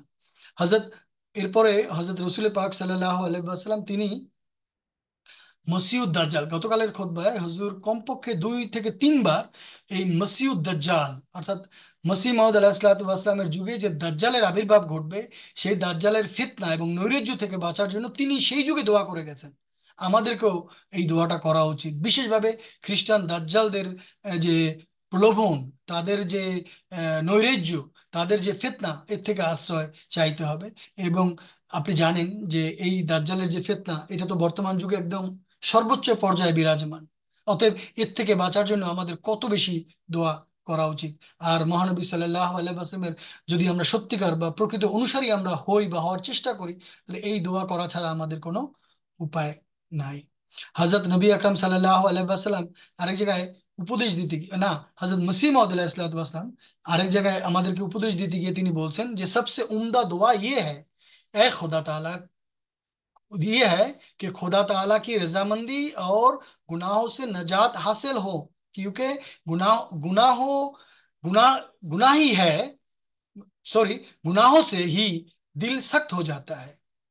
হযরত মসিহ মাউদ আলাইহিস সালাতু ওয়াস সালাম বলেছেন সর্বোত্তম প্রার্থনা হলো এবং সর্বশক্তিমান আল্লাহর সন্তুষ্টি এবং পাপ থেকে পরিত্রাণ লাভ করা। কারণ পাপ মানুষের হৃদয়কে শক্ত করে দেয়, কঠোর করে দেয়। আর কি হয় এর ফলে? মানুষ কি হয় যে इंसान गुनाहों से दिल सख्त हो जाता है और इंसान दुनिया का कीड़ा बन जाता है। আর মানুষ এই দুনিয়ার কীট হয়ে যায়, জগতের পোকা হয়ে যায়, জগতের আসক্তি তাদের মধ্যে থাকে। সারা দিন রাত একটাই চিন্তা, কিভাবে জগৎ উপার্জন করবে। কারণ এটা পাপ তাকে ধীরে ধীরে ধীরে ধীরে আল্লাহ থেকে বিমুখ করে। আর হৃদয়ের মধ্যে শয়তান বাসা বাঁধে। শয়তান তার হৃদয়কে শক্ত করে দেয়। যেখানে শক্ত বা কঠোরতা থাকে সেখানে খোদা নাই। খোদা কোমল হৃদয় চান, খোদা নম্রতা চান। এই জন্য খোদা বারবার বলেন আমাকে আমাকে স্মরণ করে কাঁদো। আমাদের চোখের পানির কি দরকার আল্লাহ, কিন্তু খোদা চান আমাদের হৃদয় যেন নরম হয়। বলছেন নামাজে যখন দাঁড়াবে তখন মনে করো তোমরা যেন আমাকে দেখতে পাচ্ছ। যদি এমন ভাব না আসে যে তোমরা আমাকে দেখতে পাচ্ছ, তাহলে কমপক্ষে এইটুকু মনে করো যে আমি তোমাকে দেখছি। এই কথা মনে করে হলেও তোমার হৃদয় যেন একটা ভাবাবেগের উদ্রেক ঘটে, কান্নার ভাব আসে। যদি কান্না না আসে, কৃত্রিম ভাবে কান্নার ভান করো, ভনিতা করো, তা আবার লোক দেখানো না। লোক দেখানোর জন্য মসজিদে গিয়ে মানে অনেক মানুষ মসজিদে নামাজ পড়ছে, আপনি সেখানে হু হু করে কাঁদার ভান করবেন, এমন যেন না হয়। আপনি নিভৃতে একান্তে খোদার সাথে প্রেমালাপ করেন, নতুবা আপনার হৃদয় শক্ত হয়ে যাবে। আমার হৃদয় শক্ত হয়ে যাবে। যখন হৃদয় শক্ত হয়ে যায়, সেখানে আর খোদা বাস করে না। সেই হৃদয় জগতের কীট পতঙ্গে বাসা বাঁধে। हुजूर बोलेছেন हमारी दुआ ये होनी चाहिए कि खुदा ताला हमसे गुनाहों को जो दिल को सख्त कर देते हैं दूर कर दे और अपनी রেজামন্দি की রাহ দিখলায়ে। আমাদের এই দোয়া হওয়া উচিত, আমাদের এই দোয়া করা উচিত, হে সর্বশক্তিমান খোদা আমাদের থেকে সেই পাপগুলি দূর করে দাও যা আমাদের হৃদয়কে কঠোর করে দেয়, যা আমাদের হৃদয়কে কঠিন করে দেয়, এবং আমাদেরকে তোমার সন্তুষ্টির পথ দেখাও। দোয়ার কথা হচ্ছে রমজানের শেষ দিন, পৃথিবীর এই করুণ অবস্থা, আমাদের হাতে কিচ্ছু নাই। আপনার টাকা পয়সা বাড়ি গাড়ি যাই আছে, যাই আছে আপনি চিন্তা করেন, যদি আল্লাহ না করুক যদি এই অ্যাটমিক বোমা নিক্ষেপ করা শুরু করে, আমরা কিন্তু কেউ রক্ষা পাবো না। একমাত্র আল্লাহর আশ্রয়, একমাত্র আল্লাহর কাছে যদি দোয়া করে আল্লাহর নৈকট্য পেতে পারি, তাহলে আল্লাহ আমাদেরকে এমন এক নিরাপদ দুর্গে আশ্রয় দিবেন, যে দুর্গে আমরা গিয়ে শয়তানের প্রলোভন থেকেও রক্ষা পাবো, আগুনের আযাব থেকেও রক্ষা পাবো, এবং জগতের এই সমস্ত যে মারামারি কাটাকাটি যুদ্ধ বিগ্রহ থেকে আমরা রক্ষা পেতে পারি। হুজুর আইদুল্লাহ তাআলা বিন আসলে আজিজ বলছেন যে শত্রু যখন, আপনি তো আমরা আমাদের কম বেশি শত্রুতার সম্মুখীন আমরা সবাই হই। শত্রুর কাছ থেকে যখন কোনো বিপদের আশঙ্কা করবেন, তখন আপনি এই দোয়া করেন, আল্লাহুম্মা ইন্না নাজআলুকা ফি নুহুরিহিম ওয়া নাউযু বিকা মিন শুরুরিহিম। ছোট্ট দোয়া মুখস্থ আছে সবার, মুখস্থ না থাকলে মুখস্থ করে নেওয়া উচিত। আল্লাহুম্মা ইন্না নাজআলুকা ফি নুহুরিহিম ওয়া নাউযু বিকা মিন শুরুরিহিম। হুজুরের খুতবার পরেই গতকালকে আল ফজর পুরো দোয়াগুলি এক পেজে ছাপিয়ে দিয়েছে, অনেক মানুষ ব্যক্তিগত উদ্যোগ নিয়ে এটা করেছে, এবং আল হাকামে ওটা এসে গেছে। তো আপনারা ইংরেজি এবং উর্দুতেও এটা পেয়ে যেতে পারেন, আমরা বাংলা খুতবাও ইনশাল্লাহ দিয়ে দিব, তাতেও এই দোয়াগুলি আপনারা পেয়ে যাবেন। যদি মুখস্থ না থাকে তো আপনারা মুখস্থ করার চেষ্টা করে নেন। কি দোয়া? আল্লাহুম্মা ইন্না নাজআলুকা ফি নুহুরিহিম ওয়া নাউযু বিকা মিন শুরুরিহিম। হে আল্লাহ, আমরা তোমাকে তাদের বক্ষের বিপরীতে রাখছি, তাদের বিপরীতে রাখছি, অর্থাৎ তাদের হৃদয়ে যে আমাদের বিরুদ্ধে দুরভিসন্ধি আছে তার বিপরীতে রাখছি তোমাকে ঢাল স্বরূপ, এবং তাদের অনিষ্ট থেকে আমরা তোমার আশ্রয় চাই। কত চমৎকার দোয়া! আল্লাহ যখন কারোর জন্য ঢাল হয়ে যায়, আল্লাহর আড়ালে যদি আমরা থাকতে পারি, আল্লাহর ঢাল রূপী আড়ালে যদি আমরা আশ্রয় নিতে পারি, তাহলে আমরা নিরাপদ। হযরত রসুল পাক সাল্লাল্লাহু আলাইহি ওয়াসাল্লাম বলেন, আমি কি তোমাদেরকে একটি, এখন নবী করিম সাল্লাল্লাহু আলাইহি ওয়াসাল্লাম অনেক দোয়া বলেছেন, সাহাবীরা বলেছেন যে আমাদেরকে যেভাবে বাবা মা সন্তানকে লেখাপড়া শেখায়, হুজুর পাক সাল্লাল্লাহু আলাইহি ওয়াসাল্লাম আমাদেরকে সেভাবে দোয়া শিখাতেন, মুখস্থ করাতেন। তিনি নিজেও দোয়া মুখস্থ করতেন, আর তিনি আমাদেরকে মুখস্থ করাতেন। তিনি মুখস্থ করতেন এমন না, তিনি তো, তার ভাষা আরবি ছিল, তিনি তার মাতৃভাষায় দোয়া করতেন, কিন্তু সাহাবীদেরকে ওই বাক্যগুলো মুখস্থ করাতেন। তো নবী করিম সাল্লাল্লাহু আলাইহি ওয়াসাল্লামের পঠিত দোয়া, যেগুলিকে মসনুন দোয়া বলা হয়, সেই দোয়াগুলি তার ভাষায় করার মধ্যেও সওয়াব আছে। আমরা বাংলায়ও করতে পারি, কিন্তু যদি আমরা তার ভাষায় দোয়াগুলি করি এর মধ্যেও সওয়াব আছে, কিন্তু আপনি নিজের মাতৃভাষায় দোয়া করতে কোনোভাবেই ভুলবেন না। এক সাহাবী, আপনারা জানেন আরবের যুগে, সেই যুগে বেদুইন ছিল সাহাবীরা, অনেকেই জঙ্গলে কাঠ কাটতে যেত, পাথর কাটতো, কুয়া থেকে পানি তুলতো, মেষ চড়াতো। তো তারা পরিশ্রম করতেন অনেক, কিন্তু খোদার ভালোবাসা ছিল। তো নবী করিম সাল্লাল্লাহু আলাইহি ওয়াসাল্লাম একদিন অনেক দোয়া বললেন। তো সাহাবী বললেন, হে আল্লাহ রসুল সাল্লাল্লাহু আলাইহি ওয়াসাল্লাম, আপনি যে এত দোয়া বলছেন এগুলো তো মুখস্থ রাখতে পারবো না। আল্লাহ রসুল দয়ার সাগর, দু জাহানের মালিক, কত দয়ালু। তিনি বললেন, আমি কি তোমাদেরকে আরেকটি দোয়া বাতলে দিব, যেটা তোমাদের, যা এই সব দোয়ার সম্পূর্ণ রূপ, জামে দোয়া, আমি যে দোয়াগুলি পড়িয়েছি সেই দোয়ার পরিপূর্ণ রূপ। আমাদের অনেকেই আছেন বলবেন যে ভাই এত মুখস্থ টুখস্থ রাখতে পারে না, কিন্তু এই দোয়াটা ভাই, এই এখন যেটা আমি বলবো এটা শুনে রাখেন, রেকর্ড করে রাখেন, আমি বারবার রিপিট করে দিব, এটা মুখস্থ করে রাখেন, এটা করেন। এটা চমৎকার নবী করিম সাল্লাল্লাহু আলাইহি ওয়াসাল্লাম পন্থা শিখিয়ে দিয়েছেন। কি? যে আমি যে দোয়াটা শেখাবো এটা সম্পূর্ণ দোয়া, তোমরা এই দোয়া করো, হে আল্লাহ, আমরা তোমার কাছে সেই কল্যাণের প্রত্যাশী, যে কল্যাণ প্রত্যাশা করেছিল তোমার রসুল মোহাম্মদ সাল্লাল্লাহু আলাইহি ওয়াসাল্লাম। এটা মুখস্থ রাখতে পারবেন। হে আল্লাহ, তোমার কাছে সেই কল্যাণ চাই যে কল্যাণ প্রত্যাশা করেছিল তোমার রসুল মোহাম্মদ সাল্লাল্লাহু আলাইহি ওয়াসাল্লাম, এবং আমরা প্রত্যেক সেই অনিষ্ট থেকে তোমার আশ্রয় প্রার্থনা করছি, যে অনিষ্ট থেকে আশ্রয় প্রার্থনা করেছিল তোমার নবী হযরত মোহাম্মদ মুস্তাফা সাল্লাল্লাহু আলাইহি ওয়াসাল্লাম। আর সত্যিকার সাহায্যকারী তো তুমি, আর তোমার কাছেই আমরা যাচনা করি, যাওয়ার আর কোনো জায়গা নাই। আল্লাহ ছাড়া না আমরা কোনো পুণ্য করার শক্তি রাখি, আর নাই শয়তানের আক্রমণ থেকে বাঁচার কোনো উপায় আছে। এই দোয়াটা, হে আল্লাহ, তোমার নবী যা মঙ্গল চেয়েছেন সেই মঙ্গল চাই, আর তোমার নবী যে অনিষ্ট থেকে বাঁচতে চেয়েছেন সেই অনিষ্ট থেকে আমাদের বাঁচাও। হে আল্লাহ, তুমিই সাহায্যকারী, তোমার কাছেই সাহায্য চাই তাই। আর তুমি ছাড়া পুণ্য করার কেউ কোনো শক্তি রাখে না, আর শয়তানের আক্রমণ থেকে বাঁচারও কোনো শক্তি নাই। এই দোয়াটা যদি কমপক্ষে মুখস্থ করে নিতে পারেন, এই দোয়াটা যদি আন্তরিকভাবে করেন, তাহলে অন্তত অন্তত নবী করিম সাল্লাল্লাহু আলাইহি ওয়াসাল্লাম বলেছেন যে তুমি সেই দোয়ার ভাগী হয়ে যাবে। আমি দোয়াটা তো বাংলায় বলে দিলাম, আমি হুজুর যে ভাষায় বলছেন আমি সেটাও বলতে চাই, কারণ আমাকে খুব স্পর্শ করেছে হুজুরের এই কথাটা। হুজুর বলেন, क्या मैं तुम लोगों को एक ऐसी दुआ ना बताऊं, আমি কি তোমাদেরকে এমন একটি দোয়া বলবো না, जो उन सब दुआओं का जामे है, জামে দোয়া है, যা সমস্ত দোয়া যা আমি এখনই বলেছি তার সমষ্টিগত রূপ, পূর্ণাঙ্গ রূপ। শুনে, আমাদের বর্তমান হুজুর বলছেন, শুনে, গौर से सुने क्या फरमाया हजरत सल्लल्लाहु अलैहि वसल्लम, মনোযোগ দিয়ে শুনুন, গভীর অভিনিবেশের সাথে শুনুন যে আমাদের রসূল কি বলেছেন। তিনি বলেছেন, तुम लोग ये दुआ किया करो कि ऐ अल्लाह, तुम यही दुआ करो, हे अल्लाह, हम तुझसे उस खैर के तालिब है, আমরা তোমার কাছে সেই কল্যাণের প্রত্যাশী, जिस खैर के तालिब तेरे नबी मोहम्मद सल्लल्लाहु अलैहि वसल्लम थे, যে কল্যাণের প্রত্যাশী ছিল তোমার রসূল सल्लल्लाहु अलैहि वसल्लम।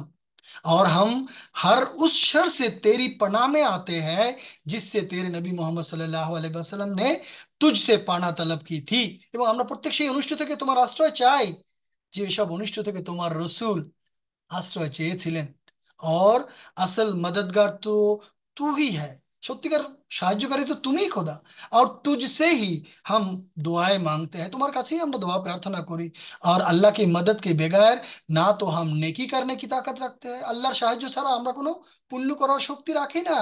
और ना ही शैतान के हमलों से बचने की कुव्वत, আর শয়তানের আক্রমণ থেকে বাঁচারও কোনো সামর্থ্য রাখি না। এরপরে নবী করিম সাল্লাল্লাহু আলাইহি ওয়াসাল্লামের এই দোয়াটাও আমি আপনাদেরকে বলতে চাই।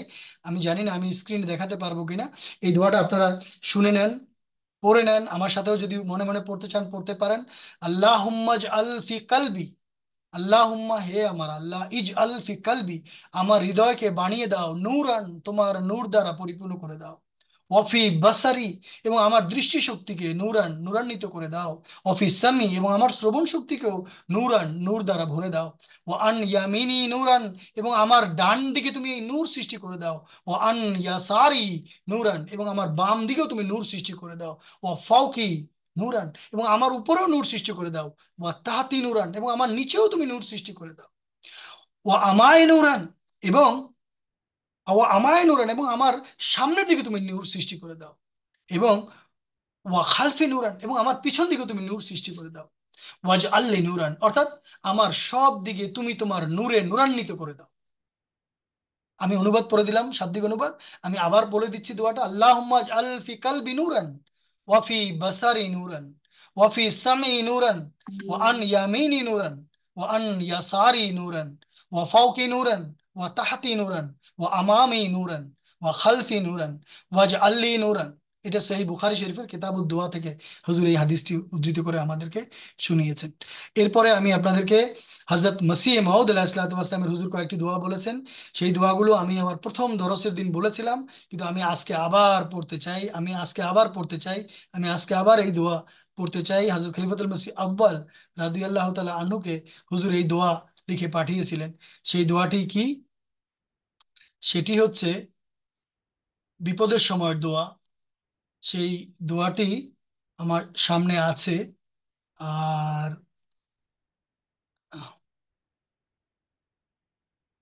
আহ, সেই দোয়াটি আমি আপনাদেরকে পড়ে দিচ্ছি, যে গুরুত্বপূর্ণ একটি দোয়া। আহ একটা দোয়া তো আমার হাতে আছে। হুজুর বলেছেন, যেটা খলিফাতুল মসিহ আউয়াল রাদিয়াল্লাহু তাআলা আনহু কে পড়েছিলেন, যে এ মেরে मोहसिन और ए मेरे खुदा, मैं एक तरह नाकारा बंदा पुर मासियत और पुर गफलत हूँ। तूने मुझसे जुल्म पर जुल्म देखा और इनाम पर इनाम किया, और गुनाह पर गुनाह देखा और एहसान पर एहसान किया। तूने हमेशा मेरी पर्दापुशी की और अपने बेशुमार नेमतों से मुझे मतमत्ते किया। सो अब भी मुझ नालायक और पुरगुनाह पर रहम कर, और मेरी बेबाकी और नासिपासी माफ फरमा, और मुझको मेरे इस गम से नाजत बख्श, क्योंकि बजुज तेरे চারাগার কই নেই। খলিফাতুল মসিহ আউয়াল রাদিয়াল্লাহু তাআলা আনহুকে হুজুর লিখেছিলেন। কত বড় দোয়া এটা হতে পারে, আপনি চিন্তা করে দেখেন যে এই দোয়ার মধ্যে কি বলছেন।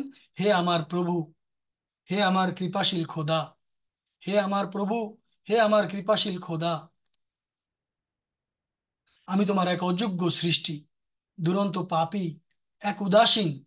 তুমি আমার হাতে অন্যায়ের পর অন্যায় হতে দেখেছো, কিন্তু তোমার পক্ষ থেকে তুমি অনুগ্রহের পর অনুগ্রহ করেছো আমার প্রতি। তুমি আমাকে পাপের পর পাপ করতে দেখেছো আর পুরস্কারের পর পুরস্কার দিয়েছো। তুমি সদা সর্বদা আমার দোষ ত্রুটি ঢেকে রেখেছো এবং আমাকে তোমার অগণিত পুরস্কারে ভূষিত করেছো। আমি অনুরোধ করছি, এ অধম, এ পাপীর উপর পুনরায় সদয় হও এবং তার অযোগ্যতা এবং অকৃতজ্ঞতাকে ক্ষমা সুন্দর দৃষ্টিতে দেখো। তুমি দয়া পরবশ হয়ে আমার এই দুঃখ থেকে আমাকে মুক্ত করো, কেননা তুমি ব্যতীত অন্য কোনো পরিত্রাতা নাই। এটি ছিল দোয়া। এই দোয়াটা হুজুর আমরা কোনো কোনো জায়গায় পেয়েছি যে হুজুর যারা যাদের পুত্র সন্তান হয় না বা যারা নিঃসন্তান, তাদেরকে হুজুর এই দোয়াটা করতে বলেছেন, এটাও রেওয়ায়তে পাওয়া যায়। তো আমরা যারা সন্তানের প্রত্যাশী বা পুত্র সন্তান লাভ করতে আগ্রহী, যাদের কন্যা সন্তান আছে, তারা এই দোয়াটা পড়ে আমরা উপকৃত হতে পারি। হুজুরের আরো অনেকগুলি দোয়া পড়েছেন, আমি আরেকটি দোয়া হুজুরের পড়ে দেই। খুবই চমৎকার দোয়া, হৃদয়ের মধ্যে লাগে আর বারবার পড়তে মন চায়, আর হৃদয়ে রক্তক্ষরণ হয়। আর আমাদের মসিহ মাউদ আলাহিসাল্লামকে না পেলে আমরা কত বড় অভাগা থেকে যেতাম মনে হয়। তিনি কত সুন্দরভাবে, কত সূক্ষ্মভাবে আমাদেরকে এগুলো শিখিয়েছেন। আমি এই দোয়াটা প্রথম দরসের দিনে পড়েছিলাম, আজকে আবার পড়ছি, কেন গতকালকে হুজুর খুতবায় পড়েছেন এটা, যে এই দোয়াটা আমাদের করা উচিত। এ রাব্বুল আলামিন। দুইবার এই দোয়াটা হুজুর মসিহ মাউদ ইসলাম তার দুইজন সাহাবীকে লিখে পাঠিয়েছেন। দুইটার মধ্যে একটু শব্দের তারতম্য ছিল, কিন্তু বাকি দোয়া একই ছিল। এ রাব্বুল আলামিন, তেরে এহসানों का शुक्र আদা नहीं कर सकता। হে বিশ্ব জগতের প্রভু প্রতিপালক, আমি তোমার কৃতজ্ঞতা প্রকাশের ভাষা রাখি না। তু নেহায়েত রহিম ও করিম হ্যায়। তুমি পরম দয়ালু এবং কৃপালু। और तेरे मुझ पर बेगायत एहसान है। আর আমার প্রতি তোমার অনুগ্রহ সীমাহীন। মেরে গুনাহ বখশ, তা मैं हलाक ना हो जाऊं। আমার পাপ, আমার অপরাধ ক্ষমা করো, যাতে আমি ধ্বংস হয়ে না যাই। আর मेरे दिल में अपनी खालिस मोहब्बत डाल, তা মুझे जिंदगी हासिल हो। আর আমার হৃদয়ে তোমার বিশুদ্ধ ভালোবাসা, খাঁটি ভালোবাসা সৃষ্টি করো, যাতে আমি জীবন লাভ করি। আর মুঝসে ऐसे আমাল করা जिनसे तू राजी हो जाए। আমার দ্বারা এমন কাজ করো যাতে তুমি সন্তুষ্ট হবে। আর मैं तेरी वजह करीम के साथ इस बात से पनाह मांगता हूं कि तेरा गजब मुझ पर वारिद हो। আমি তোমার দয়ার দোহাই দিয়ে আমি তোমার দয়ার দোহাই দিয়ে সেই বিষয় থেকে আশ্রয় প্রার্থনা করছি, যাতে তোমার ক্রোধ আমার উপরে বর্ষিত না হয়। রহম ফরমা, রহম ফরমা, और রহম ফরমা। দয়া করো, দয়া করো এবং দয়া করো। और দুনিয়া और আখিরাত के बलाओं से मुझे बचा, এবং ইহ পরকালের বিপদ আপদ থেকে আমাকে রক্ষা করো। के हर एक फजल और करम तेरे ही साथ है। কেননা সব ধরনের কৃপা এবং দয়া তোমারই হাতে রয়েছে। আমিন সুম্মা আমিন। এটা ছিল হুজুরের দুটি দোয়া। শেষ দিকে এসে আমি আরেকটা বিষয়ের অবতারণা করতে চাই, যে বিষয়টা আমি মনে করি খুবই গুরুত্বপূর্ণ। গতকালকে হুজুর বলেছেন সেই বিষয়টা আপনাদের এবং আমাদের সবার জানা উচিত, মনে রাখা উচিত, যে হজরত মসিহ মাউদ আলাইহিসসালামের পুত্র হযরত খলিফাতুল মসিহ সানি রাদিয়াল্লাহু তাআলা আনহু, তিনি একটা দোয়া আমাদেরকে শিখিয়েছেন। আর গতকালকে হুজুর বলেছেন যে দেখো, যত দোয়াই তোমরা করো না কেন, যতক্ষণ পর্যন্ত দরুদ না পাঠ করবে, ততক্ষণ পর্যন্ত তোমাদের দোয়া আকাশের মাঝখানে ঝুলে থাকবে, আল্লাহর দরবারে পৌঁছবে না। এই দরুদের ভেলায় চড়ে আমাদের দোয়াগুলো খোদার দরবারে পৌঁছবে। তো এই দরুদ শরীফ সম্পর্কে হযরত মুসলিম মাউদ রাদিয়াল্লাহু তাআলা আনহু এক জায়গায় বলেছেন, সেটা আমি আপনাদের সামনে রেখে আমি আমার দরসটা শেষ করব। হযরত মুসলিম মাউদ রাদিয়াল্লাহু তাআলা আনহু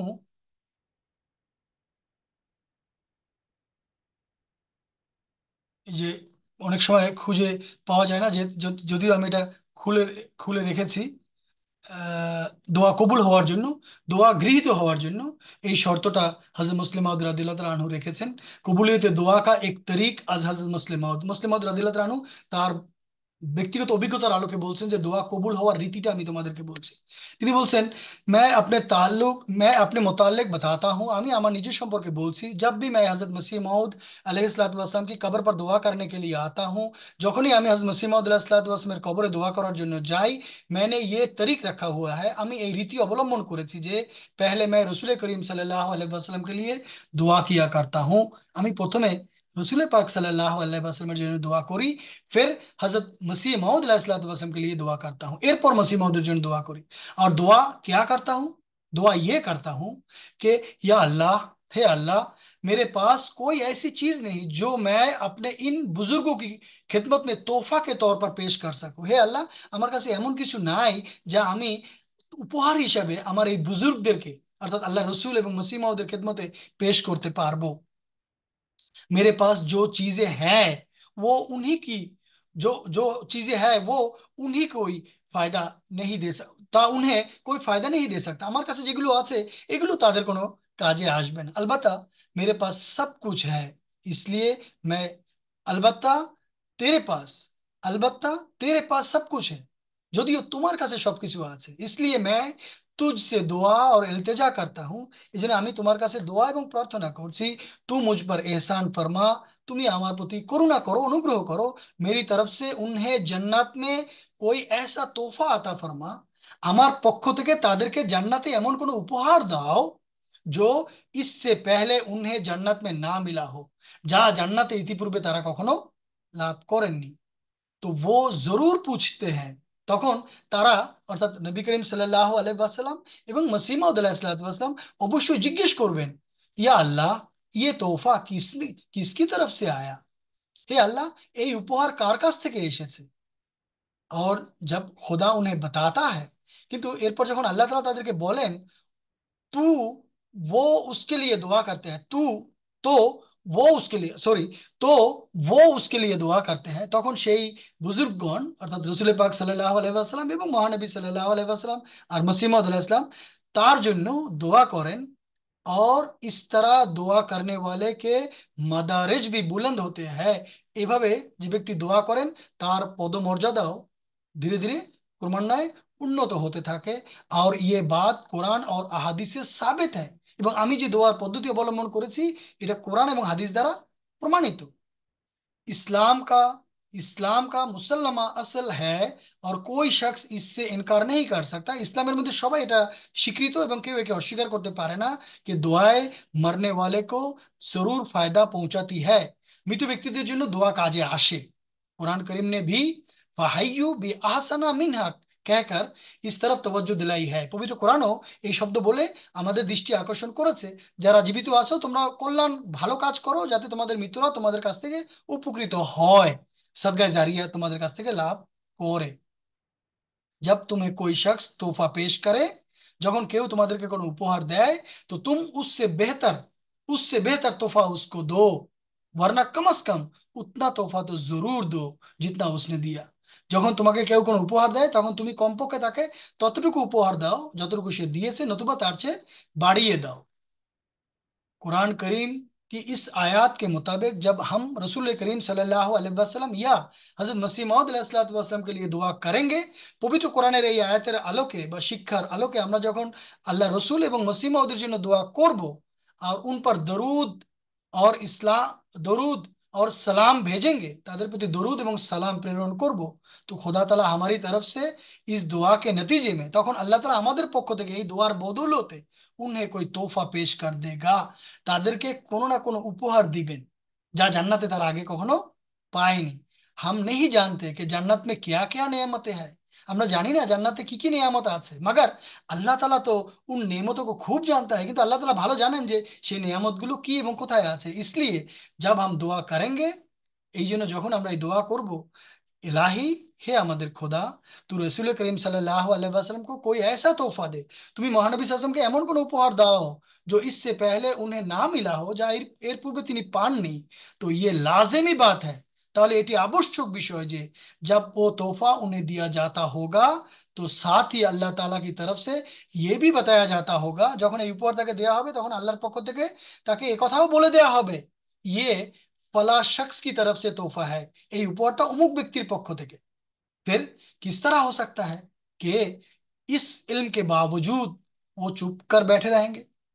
তাহলে এটা কিভাবে হতে পারে? নবী করিম সাল্লাল্লাহু আলাইহি ওয়াসাল্লাম এটা জানার পর কোরআনের আদেশ অনুযায়ী আমাদেরকে কমপক্ষে ততটুকু তোফা দিবেন না বা চুপ করে বসে থাকবেন? इसलिए इसलिए और तोहफा भिजवाने वाले के लिए दुआ ना करें, বা যিনি তোফা পাঠিয়েছেন উপহার পাঠিয়েছেন তার জন্য দোয়া করবেন না। ऐसे मौके पर बेइख्तियार उनकी रूह আল্লাহ के आस्ताना पर गिर जाएगी, এমন অবস্থায় তার রূহ আল্লাহ তাআলার দরবারে পতিত হবে और कहेगी এবং বলবে, এ खुदा, हे আমার খোদা, अब तो हमारी तरफ से, अब तू हमारी तरफ से, এখন তুমি আমাদের পক্ষ থেকে ইসকো বেহতর জাযা আতা ফরমা, যে ব্যক্তি আমাকে তোহফা পাঠিয়েছে তাকে উত্তম প্রতিদান দাও। ইস্তারা ফাহাইয়ু বি আহসানা মিনহা, যে প্রতিদান উপহার দেওয়া হয় তার চেয়ে উত্তম প্রতিদান দাও। এই শিক্ষা অনুযায়ী वो दुआ फिर दरूद भेजने वाले की तरफ लौट कर आएगी, যে ব্যক্তি দরুদ পাঠ করবে তখন সেই ব্যক্তির কাছে উপহার এভাবে রসুল পাক সাল্লাল্লাহু আলাইহি ওয়াসাল্লামের দোয়া আকারে ফিরে আসবে। और इस और उसके दर्जे की बुलंदी की बायस होगी, এবং তার পদমর্যাদা বৃদ্ধির কারণ হবে। আনওয়ারুল উলুম 17তম খণ্ড পৃষ্ঠা 183। আল্লাহুম্মা সাল্লি আলা মুহাম্মাদিন ওয়া আলা আলি মুহাম্মাদিন কামা সাল্লাইতা আলা ইব্রাহিমা ওয়া আলা আলি ইব্রাহিমা ইন্নাকা হামিদুম মাজিদ। আল্লাহুম্মা বারিক আলা মুহাম্মাদিন ওয়া আলা আলি মুহাম্মাদিন কামা বারাকতা আলা ইব্রাহিমা ওয়া আলা আলি ইব্রাহিমা ইন্নাকা হামিদুম মাজিদ। তো এই ছিল আজকের দরস। আমার মনে হয় পুরো 1 ঘন্টা হয়ে গেছে। কারো যদি কোনো প্রশ্ন থাকে করতে পারেন। আমি অনুরোধ করব, যদি কোনো গেস্ট থাকে তাদেরকে একটু প্রাধান্য দিতে চাচ্ছি। তারা জি যদি কোনো প্রশ্ন থাকে আহ করতে পারেন, জি। অথবা আপনার যে হোস্ট আছে তাকে বলেন, হয়তো চ্যাট রুমে প্রশ্ন পাঠিয়ে দিবে, অথবা আপনার হয়ে করবে যদি আপনি ইতস্তত বোধ করেন। আম, না, চ্যাট রুমে আমি এখনো কোনো প্রশ্ন দেখতে পাচ্ছি না। আচ্ছা, না হলে আমি অন্য, এখন যদি একটা বোধহয় আসছে, দোয়ার জন্য অনুরোধ করেছেন। মেহেদি, তুমি যদি একটু তোমার পরিচয় দিতে। আহ, আমাদের নতুন তিনি আহমেদি, বলছেন যে আমার কলকাতা। দাদা গত মাসে মারা আসসালামু গেছেন। আলাইকুম। ওয়ালাইকুম ওয়ালাইকুম সালাম। আসসালাম রহমতুল্লাহ বরকাতুহু। আহ, আমি ইন্ডিয়া থেকে এখন টেক্সাসে থাকি, এখানে স্টাডি করছি। তো জি জি। লাস্ট মান্থ আমার দাদা মারা গেছেন, আমি যেতেও পারিনি। ইন্না উনি লিল্লাহি ওয়া ইন্না সুন্নি ইলাইহি রাজিউন। মুসলিম ছিলেন। তো জি জি। আমি আমি কিভাবে আল্লাহর কাছে প্রে করব যে উনি আহ আর কি বলতে চাইছি যে ভালোভাবে আর কি থাকেন। আপনি আপনি অবশ্যই আপনার দাদার জন্য দোয়া করেন। নিকট আত্মীয়দের জন্য দোয়া করা জায়েজ, দোয়া অবশ্যই করেন আপনি। তার মাগফিরাতের জন্য আপনি দোয়া করেন। কবুল করার মালিক আল্লাহ তাআলা, হৃদয়ের মালিক আল্লাহ তাআলা। আল্লাহ তাআলা ভালো জানেন যে তিনি কার দোয়া কবুল করবেন, কার দোয়া কখন কবুল করবেন, আর কাকে ক্ষমা করবেন, কাকে করবেন না। কিন্তু আমাদের পক্ষ থেকে চাইতে কোনো বাধা নাই, আপনি আপনার দাদার জন্য দোয়া চাইতে পারেন।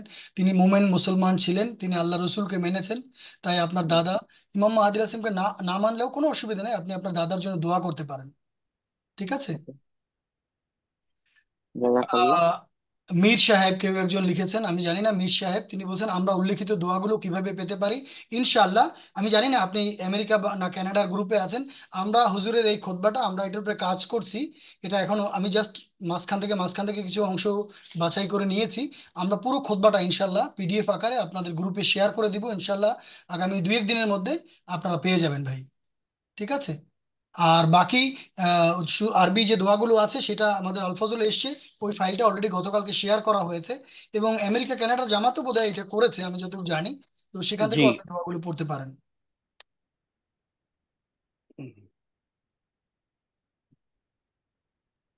আর কারো কোনো প্রশ্ন? আসসালামু আলাইকুম। ওয়ালাইকুম আসসালাম রহমতুল্লাহ বারাকাতু। পরিচয় দিয়ে প্রশ্ন করেন।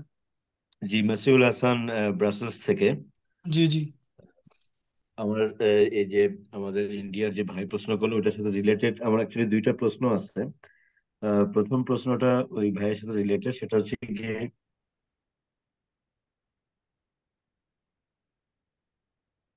জি, করেন, প্রশ্নটা করেন। কারেকশনটা বোধহয় একটু। যদি হ্যালো, আমরা শোনা শুনতে যাচ্ছে পাই কি? নাই আপনাকে, প্রশ্নটা আবার জি করেন। জি জি জি জি, আসসালামু আলাইকুম, শোনা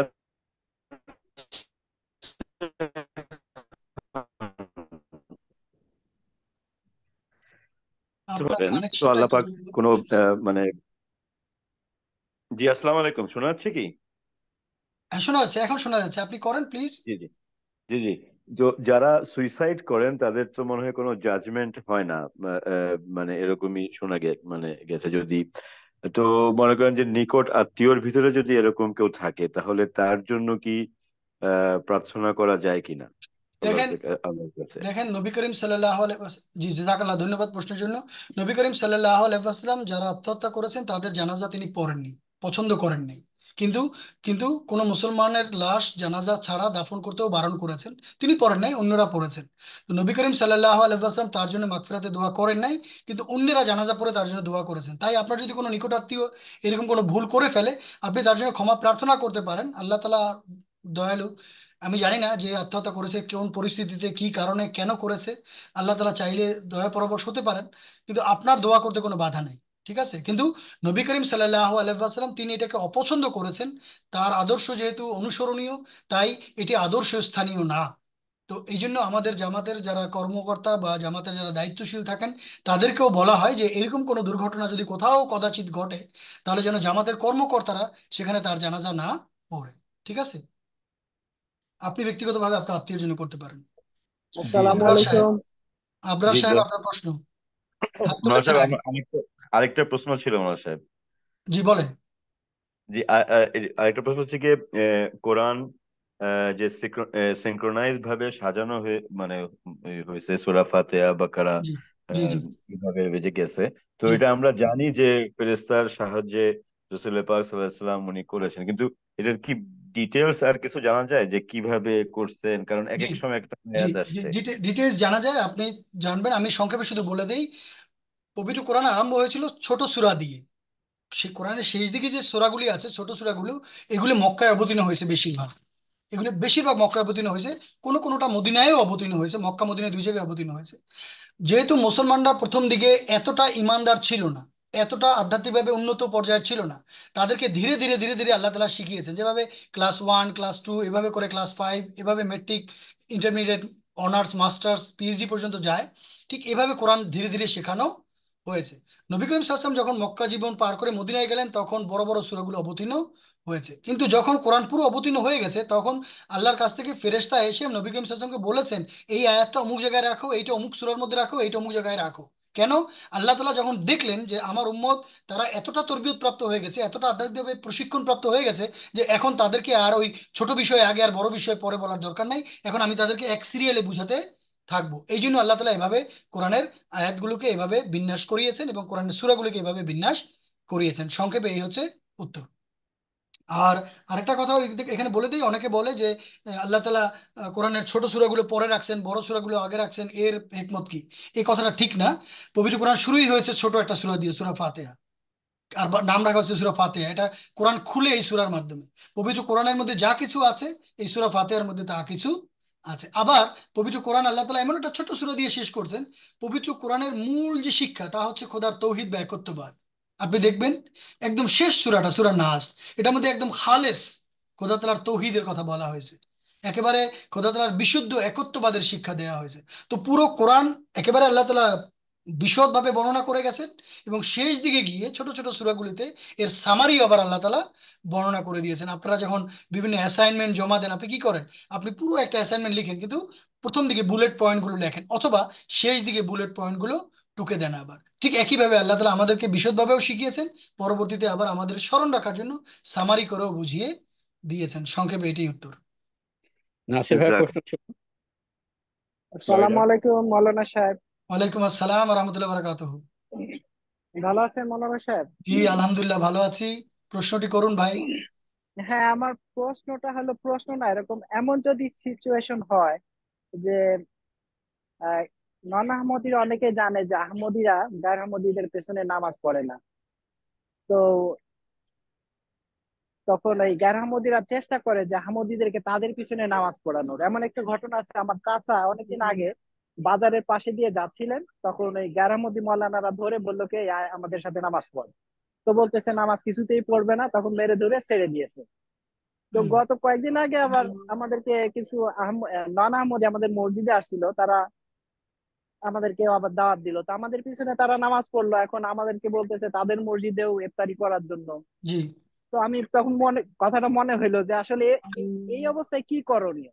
তাদের না, মসজিদে গেলাম, যদি যাওয়া লাগে তখন দেখেন নামাজের ক্ষেত্রে কি করা দেখেন যাবে? যদি যদি দাওয়াত দিয়ে থাকে ইফতারি করার জন্য, আপনি ইফতারি খাওয়ার জন্য যেতে পারেন, কোনো অসুবিধা নেই। এটা সমাজের মধ্যে সৌহার্দ্য সম্প্রীতি বৃদ্ধি করে। আমাদের আহমদীদের ইন্টিগ্রেট হওয়া উচিত সমাজের সাথে।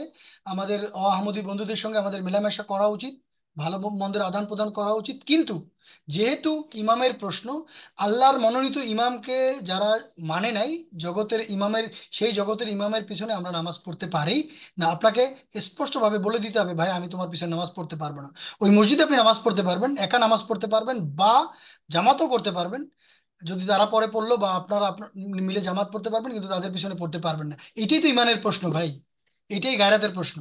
আর ওই বাজারে আপনার চাচাকে ধরে নিয়েছিল যারা, এটা তো তারা চায় ফিতনা সৃষ্টি করতে, তারা জানে যেটা পড়বে না, তারপর ফিতনা সৃষ্টি করার জন্য এমন তারা করে।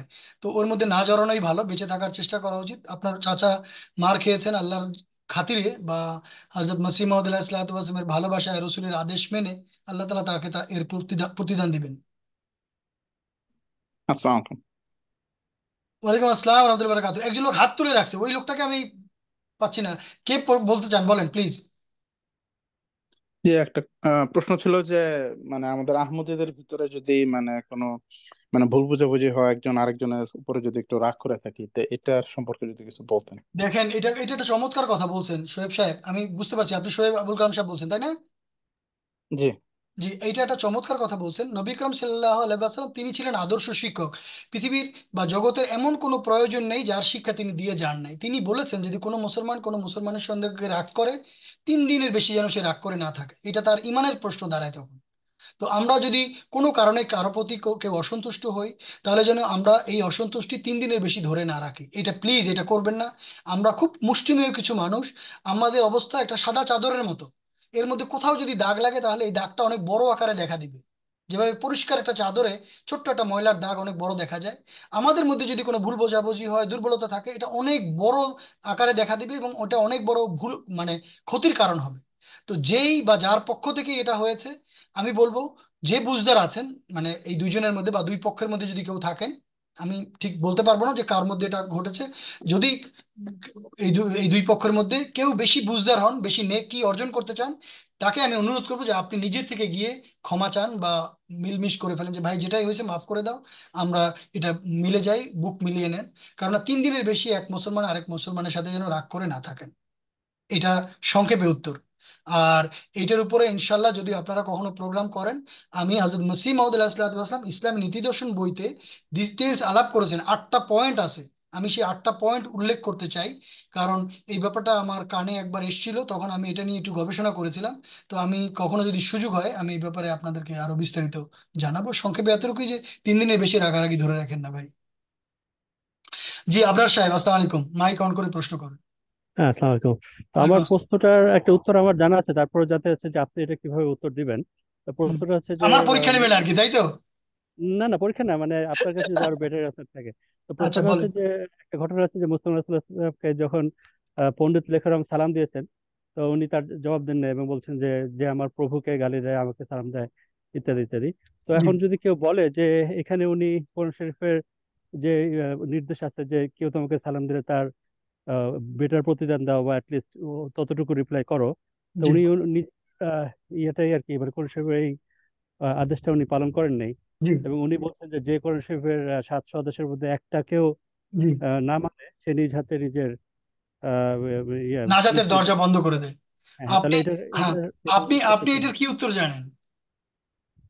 আমি যেটা জানি সেটা হচ্ছে যে যেমন ধরেন রাসূলুল্লাহ সাল্লাল্লাহু আলাইহি ওয়াসাল্লাম যে বলা হয়েছিল যে কোনো মুনাফিকের জন্য যেন দোয়া না করে, কিন্তু জি, তারপরে উনি দোয়া করছেন। জি। তো এটা আউট না, অফ এখানে লাভ আর কি। মোনাফেকের প্রশ্ন না, কিন্তু এখানে পণ্ডিত ইকরাম কিন্তু মোনাফেক ছিল না। পণ্ডিত ইকরাম একদম পাক্কা কাফের ছিল। সে তো এক তো হ্যাঁ হ্যাঁ। মুশরিক ছিল আর পাক্কা কাফের ছিল। হযরত মসিহ মাউদ না না, আলাইহিস আমার যে সালাম। উত্তরটা সেটা হচ্ছে যে যে মানে রাসূলুল্লাহ সাল্লাল্লাহু আলাইহি ওয়াসাল্লামকে বলা হচ্ছে যে উনি যেন কোনো মুনাফিকের জন্য দোয়া না করে, জি, কিন্তু তারপরে উনি আহ, উম, আহ, করেছেন দোয়া। এটা আউট অফ লাভ আর কি। তো হতে পারে যে মুসলিম ইসলাম, যদিও বলা হচ্ছে যে কেউ সালাম দিলে অ্যাটলিস্ট সালামের রিপ্লাই দাও, কিন্তু উনি out of love love for রাসূলুল্লাহ সাল্লাল্লাহু আলাইহি ওয়াসাল্লাম উনি না, মসিমা এটা আর ইসলাম কি। এটা করেন নাই। মসিমা ইসলাম এটা করেন নাই, কারণ আমি আপনাকে বলছি। মসিমদ আলাহিসাল্লাম বলেছেন, जो मेरे आका को गालियां देते हैं और मुझ पर সালাম भेजते हैं, যে আমার অভিভাবক মনিবকে গালি দেয়, আমার প্রভু না, আমার অভিভাবক আমার মনিবকে যে গালি দেয় আর আমাকে এসে সালাম দেয়, সালাম মানে দোয়া, আমি তোমার মঙ্গল চাই, তো আমি তার মঙ্গলের প্রত্যাশী না। কোরআন শরীফে যেটা আছে, কেউ যদি তোমাকে সম্ভাষণ করে তাহলে তাকে উত্তম সম্ভাষণ করো, এটা কোরআন শরীফের শিক্ষা। আর এই শিক্ষা নবী করিম সাল্লাল্লাহু আলাইহি ওয়াসাল্লামের প্রতি প্রতি অবতীর্ণ হয়েছে। কিন্তু মহানবী সাল্লাল্লাহু আলাইহি ওয়াসাল্লামকে কাফেররা কি বলতো জানেন? আসসালামু আলাইকুম। আসসালামু আলাইকুম মানে তোমার প্রতি লানাত, তোমার ধ্বংস অনিবার্য, তোমার প্রতি ধ্বংস নেমে আসুক। তো নবী করিম সাল্লাল্লাহু আলাইহি ওয়াসাল্লাম উত্তর দিতেন ওয়ালাইকুম, তিনি আর কিছু বলতেন না। তো সাহাবীরা জিজ্ঞেস করছেন যে আপনি এদের সালাম শুনে এদের উত্তর দেন, তিনি বলছেন দেখো না আমি কি উত্তর দেই, আমি বলি ওয়ালাইকুম, যেটা তোমরা আমার জন্য চাও আমিও তোমাদের জন্য সেটাই চাই। তো নবী করিম সাল্লাল্লাহু আলাইহি ওয়াসাল্লাম কোরআন শরীফের এই আয়াতের অর্থ বুঝতেন না? নবী করিম সাল্লাল্লাহু আলাইহি ওয়াসাল্লাম জানতেন যে এরা জেনে শুনে আমাকে বিরক্ত করছে, এরা জেনে শুনে আমাকে কষ্ট দিতে চায়, এই জন্য তিনি নীরব ছিলেন, তিনি তাদের জন্য বদদুয়াও করেন নাই। শুধু এটুকুই বলছেন যে যা চাও তাই। মসিহ মাউদ আলাহিসাল্লাম বলছেন যে যে আমাকে গালি দেয়। আর পণ্ডিত লেকরামের এই ঘটনাটা আপনি মনে রাখবেন, এটা কিন্তু প্রথম দিনের ঘটনা ছিল না, এটা আমাদের আহমদীদের অনেকেরই জানা নাই। অনেকেই মনে করে যে এটা বোধহয় প্রথম দিনের ঘটনা। পণ্ডিত লেকরাম হযরত মসিহ মাউদ আলাহিসাল্লামকে জ্বালাতে জ্বালাতে একদম ভাজা ভাজা করে ফেলছে, কষ্ট দিতে দিতে দিতে দিতে। আর তার সঙ্গে তখন মসিমা ইসলামের মোবাহেলা চলছিল। আর যে মোবাহেলার মধ্যে পণ্ডিত আল্লাহ তালা মসিমা আল্লাহামকে জানিয়ে দিয়েছেন যে আগামী 6 বছরের মধ্যে ঈদের সন্নিকটবর্তী কোনো দিনে সে ধরাশায়ী হবে, মারা যাবে। এই সময়ের ঘটনা এটা। তো তখন মসিমা আসলাম বলছেন, এর আগে মসিমা আসলাম পণ্ডিত ইকরামের সাথে তাকে সালাম দেওয়া ছিল, ওঠা বসা ছিল, যাতায়াত ছিল। কিন্তু এইবার মসিমা আসলাম বাটালা স্টেশনে যখন সালাম দিয়েছিল, তিনি তার সালামের উত্তর দেন না, কেননা এখন একটা চূড়ান্ত তকদিরের সিদ্ধান্ত অপেক্ষমান ছিল। তো আমি সেখানে তার জন্য কল্যাণের দোয়া করতে পারি না। সালাম মানে কি, তা আমি তার কল্যাণ চাই। মসিম হাসান বলছেন যে আমি তো তার বিরুদ্ধে দোয়া করেছি, সিদ্ধান্ত আসতে যাচ্ছে, তো আমি এখন তার জন্য কল্যাণের দোয়া করতে পারি না। তো এটা আমি মনে হয় আশা করি বুঝতে পারছেন। জি জি। এখন ইমরানুল হাকিম। এখন প্রশ্ন হচ্ছে যদি এইভাবে আচ্ছা, ইমরানুল হাকিম আচ্ছা, সাহেব বলেন এটা প্লিজ। শেষ প্রশ্নটা নিয়ে নেই, ও অনেকক্ষণ ধরে হাত ধরে রেখেছে। জি জি জি, আহ, হাকিম সাহেব। আসসালামু আলাইকুম মুরব্বি সাহেব, হাউ আর ইউ? তাকবীর ভাই, কেমন আলহামদুলিল্লাহ। আছেন? সৌরভ, হ্যাঁ জি। বলো। আসসালামু আলাইকুম। জি মুরব্বি সাহেব, আমার মানে এক বড় ভাই, একটা মনে হচ্ছিলেন রাহান ভাই, তো উনি মাঝখানে উমরাতে গিয়েছিলেন আর কি। তো আমি ওনারা বুঝতে পারছি না, আবার একটু বলো প্লিজ, একটু জোরে। আপনি আমার কথা শুনতে পাচ্ছেন? শুনতে পাচ্ছি কিন্তু আওয়াজ একদম কম। এখন শুনতে পাচ্ছেন? জি জি। জি। সো আপনি মনে হয় চিনবেন, আহ, ওনারা কনভার্টেড আর কি আহমদি। সো ওনারা রিসেন্টলি উমরাতে গিয়েছিলেন। সো ইউজুয়ালি তো ওনারা জানে যে আমরা নন আহমদীদের পিছনে নামাজ পড়ি না, কিন্তু জি আমরা যখন উমরা কিংবা হজে যাই আহমদীরা, তো আমরা কিভাবে বা তখন কেন নন আহমদীদের পিছনে নামাজ পড়ি, এটা আর না, কি ওনার কোয়েশ্চেন ছিল। ঠিক ঠিক, এটা একটা ভুল কথা। যখন আমরা উমরা এবং হজে যাই তখন তাদের পিছনে নামাজ পড়ি, এটা ভুল কথা, জানেন না উনি, বা আমাদের আহমদিরা অনেকে জানেন না। হজের সময় আপনি দেখবেন যে প্রত্যেক ফেরকা ওখানে হজের সময় কিন্তু সবাই একসঙ্গে নামাজ পড়ে না। হজের সময় প্রত্যেক ফেরকা, যারাই হজে গেছে তারা এটা জানে, প্রত্যেক ফেরকা আলাদা আলাদা নামাজ পড়ে। তো আহমদিরাও আলাদা নামাজ পড়ে। উমরা যখন করতে যায়, উমরার সময় আহমদিরা আলাদা নামাজ পড়ে, কোনো সময় তাদের পিছনে নামাজ পড়ে না। কিন্তু এখানে আমি একটা কথা বলে রাখি, যদি কোথাও আপনি একদম আটকে যান, বিপদের মধ্যে পড়ে যান, সেক্ষেত্রে হুজুরকে এই প্রশ্ন করা হয়েছিল।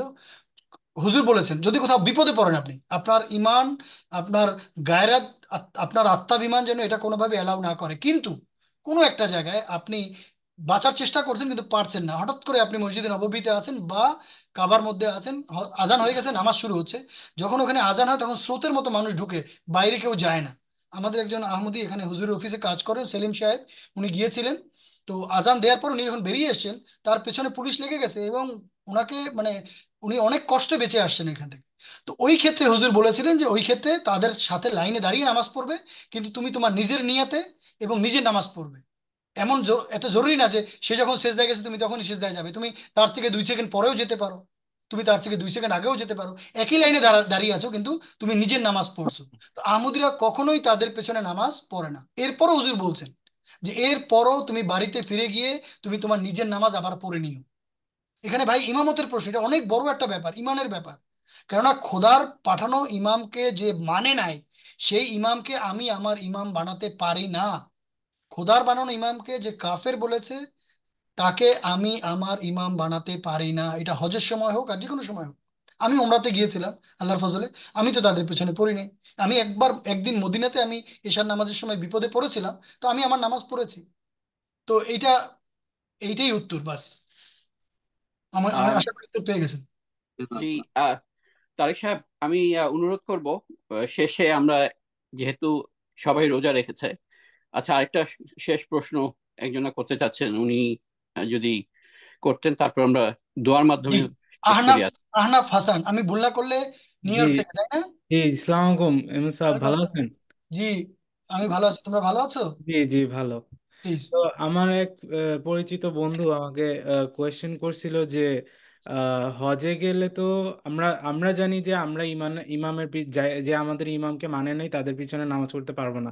জি বাট সে আমাকে কোয়েশ্চেন করছে যে হজে গেলে তো আমরা সব এক হয়ে যাই, আমরা তো আর এটা আহ, ইয়া করি না যে কে কাকে মানলো কে কাকে মানে নাই, সবাই এক হয়ে যায়, তখনও কেন পড়তে পারবো না? না, এটা হচ্ছে ওইসব আমার ওই question। ইমামতির প্রশ্ন আসলেই পড়তে পারবেন না, আমরা শুধু ইমামতির প্রশ্নটা করছি। হজে গিয়ে আপনি এক হয়ে যান, কোনো অসুবিধা নেই। এক হয়ে আপনি কিন্তু হজ যে করছেন বা ওমরা যে করছেন, যে তাওয়াফ করছেন, সবগুলো ইবাদত কিন্তু আপনি আপনার নিজের ইবাদত করছেন, আপনি কিন্তু কারো পেছনে ইবাদত করছেন না। তো যদি নামাজের প্রশ্ন আসে, নামাজের যখন প্রশ্ন আসবে, ইমামতির প্রশ্ন আসবে, তখন আপনি তাদের ইমামের পেছনে নামাজ পড়তে পারবেন না, যেটা আল্লাহ রসুল নিষেধ করেছেন। আল্লাহ রসুল বলেছেন, যদি কোনো মুসলমান অন্য কোনো মুসলমানকে কাফের বলে, আর যাকে কাফের বলা হয়েছে তিনি কাফের না হন, তাহলে এই কথাটা বুমেরাং হয়ে যায়, অর্থাৎ যিনি কাফের বললেন এইটা ঘুরে তার উপরে পড়ে।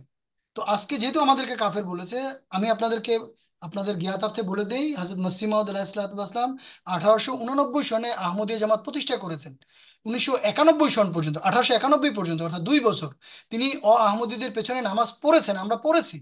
কিন্তু 1891 সনে যখন ভারতবর্ষের মোল্লারা, আলেম ওলামারা তৎকালীন পুরো ভারতবর্ষ ঘুরে ঘুরে মৌলবীদের কাছ থেকে সিগনেচার নিয়েছে, মসিহ মাউদের বিরুদ্ধে কাফরি ফতোয়া দিয়েছে, 200 আলেমের ফতোয়া দিয়েছে বিভিন্ন ফেরকা, তখন মসিহ মাউদ আলাইহিসসালাম বলেছেন যে এখন তোমাদের কথাও চলবে না, আমাদের কথাও চলবে না, এখন চলবে আল্লাহ রসুলের কথা। তিনি সিদ্ধান্ত দিয়েছেন যে যদি কোনো মুসলমানকে কেউ কাফের বলে আর তিনি কাফের না হন, তাহলে যে বলেছে সে কাফের হয়ে যায়। আর আমি জানি আল্লাহর ফজলে আমি মুসলমান, আমার কলেমা লা ইলাহা ইল্লাল্লাহু মুহাম্মাদুর রাসূলুল্লাহ, তাই আমি তোমাদের পেছনে বা আমরা তোমাদের পেছনে নামাজ পড়তে পারি না, এই জন্য আমরা তাদের পেছনে কোনো অবস্থাতেই নামাজ পড়ি না, পড়বো না। ধন্যবাদ আঙ্কেল, জি। ধন্যবাদ। আহ মহাশির সাহেব, অনেকে 1.5 ঘন্টা প্রায় হয়ে গেছে, আমি অনুরোধ করব, যেহেতু এখানে সবাই প্রায় রোজা রেখেছেন, আপনার তো ইফতার আমার করে ইফতারি ফেলবেন, হয়ে গেছে। হ্যাঁ, কাইন্ডলি হ্যাঁ। কাইন্ডলি একটু যদি দোয়া করে দিতেন, কারণ আগামী আম, এইটা বোধহয় কালকে শেষ দার্স হবে, আর আপনাকে হয়তোবা এইটা শেষ আপনার রমজানের দার্স। তো যেহেতু এটা দোয়ার প্রোগ্রাম হচ্ছে, আর কি, হুজুর অলরেডি বলে দিয়েছেন আমাদের তৃতীয় বিশ্বযুদ্ধ শুরু হয়ে গেছে, জি জি প্রথমবার উনি বলেছেন। তো জি আমাদের আরো বেশি দোয়া দরকার, জি যারা ওয়েস্টার্ন কান্ট্রিজে আছি, বড় শহরের কাছে থাকি। তো জি জি। এই জন্য চাচ্ছিলাম যে দোয়ার মাধ্যমে আজকে অনুষ্ঠানটা শেষ করার জন্য, যদি আচ্ছা দোয়া করে দিতেন। আচ্ছা, জাজাকাল্লাহ। এখানে আমি ওই তৌহিদ ভাই নাই আমাদের কানাডা থেকে, তৌহিদ ভাই আমি দেখতে পাচ্ছি না নাকি? জি শহীদ ভাই, আছে, সময় বল। ওয়ালাইকুম আসসালাম রহমতুল্লাহ বরকাতু। জাজাকাল্লাহ। আপনাদের সবাই যোগ দেওয়ার জন্য আপনাদের সবাইকে আমি অনুরোধ করি যে আপনারা সবাই সবাই আমরা সবার জন্য দোয়া করি এখন। আর কোনো উপায় নেই দোয়া করা ছাড়া। আপনারা হুজুরের খুতবাও শুনেছেন, আমিও আজকে কিছু কথা উপস্থাপন করার চেষ্টা করেছি, আমি জানি না কতটুকু সম্ভব হয়েছে। আহ, হড়বড় করে বলে গেছি, কিন্তু চেষ্টা করেছি। এটা হয়তো রেকর্ড করা থাকবে, আপনারা আবার শুনতেও পারেন। তো আমাদের একটা মাত্র উপায় আছে, যে আল্লাহর দরবারে সেজদাবনত হওয়া। আমাদের আত্মা যদি বিগলিত হয়ে আল্লাহর দরবারে পতিত হয়, তাহলে আমরা আশা করতে পারি যে খোদা আমাদের প্রতি করুণা বর্ষে এগিয়ে আসবেন। তো চলুন আমরা দোয়া করি, আর আমরা ভালো কাজ করি সবাই। আমরা সবাই ভালো কাজ করি, আমাদের মনটাকে পরিষ্কার করে ভালো কাজ করি, যেন আল্লাহর বাসা হয় আমাদের হৃদয়টা। আল্লাহ যেন আমাদের হৃদয়ে বাসা বাঁধতে পারেন, আমাদের ঘরে, হৃদয় ঘরে যেন, হৃদয় মন্দিরে যেন আল্লাহর বসবাস হয়, যাতে আল্লাহ নিজেকে রক্ষা করেন, আমাদেরকে রক্ষা করেন। চলেন আমরা দোয়া করে নিই। আল্লাহুম্মা আমিন।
আমিন। আল্লাহুম্মা আমিন। আম- জাযাকাল্লাহ।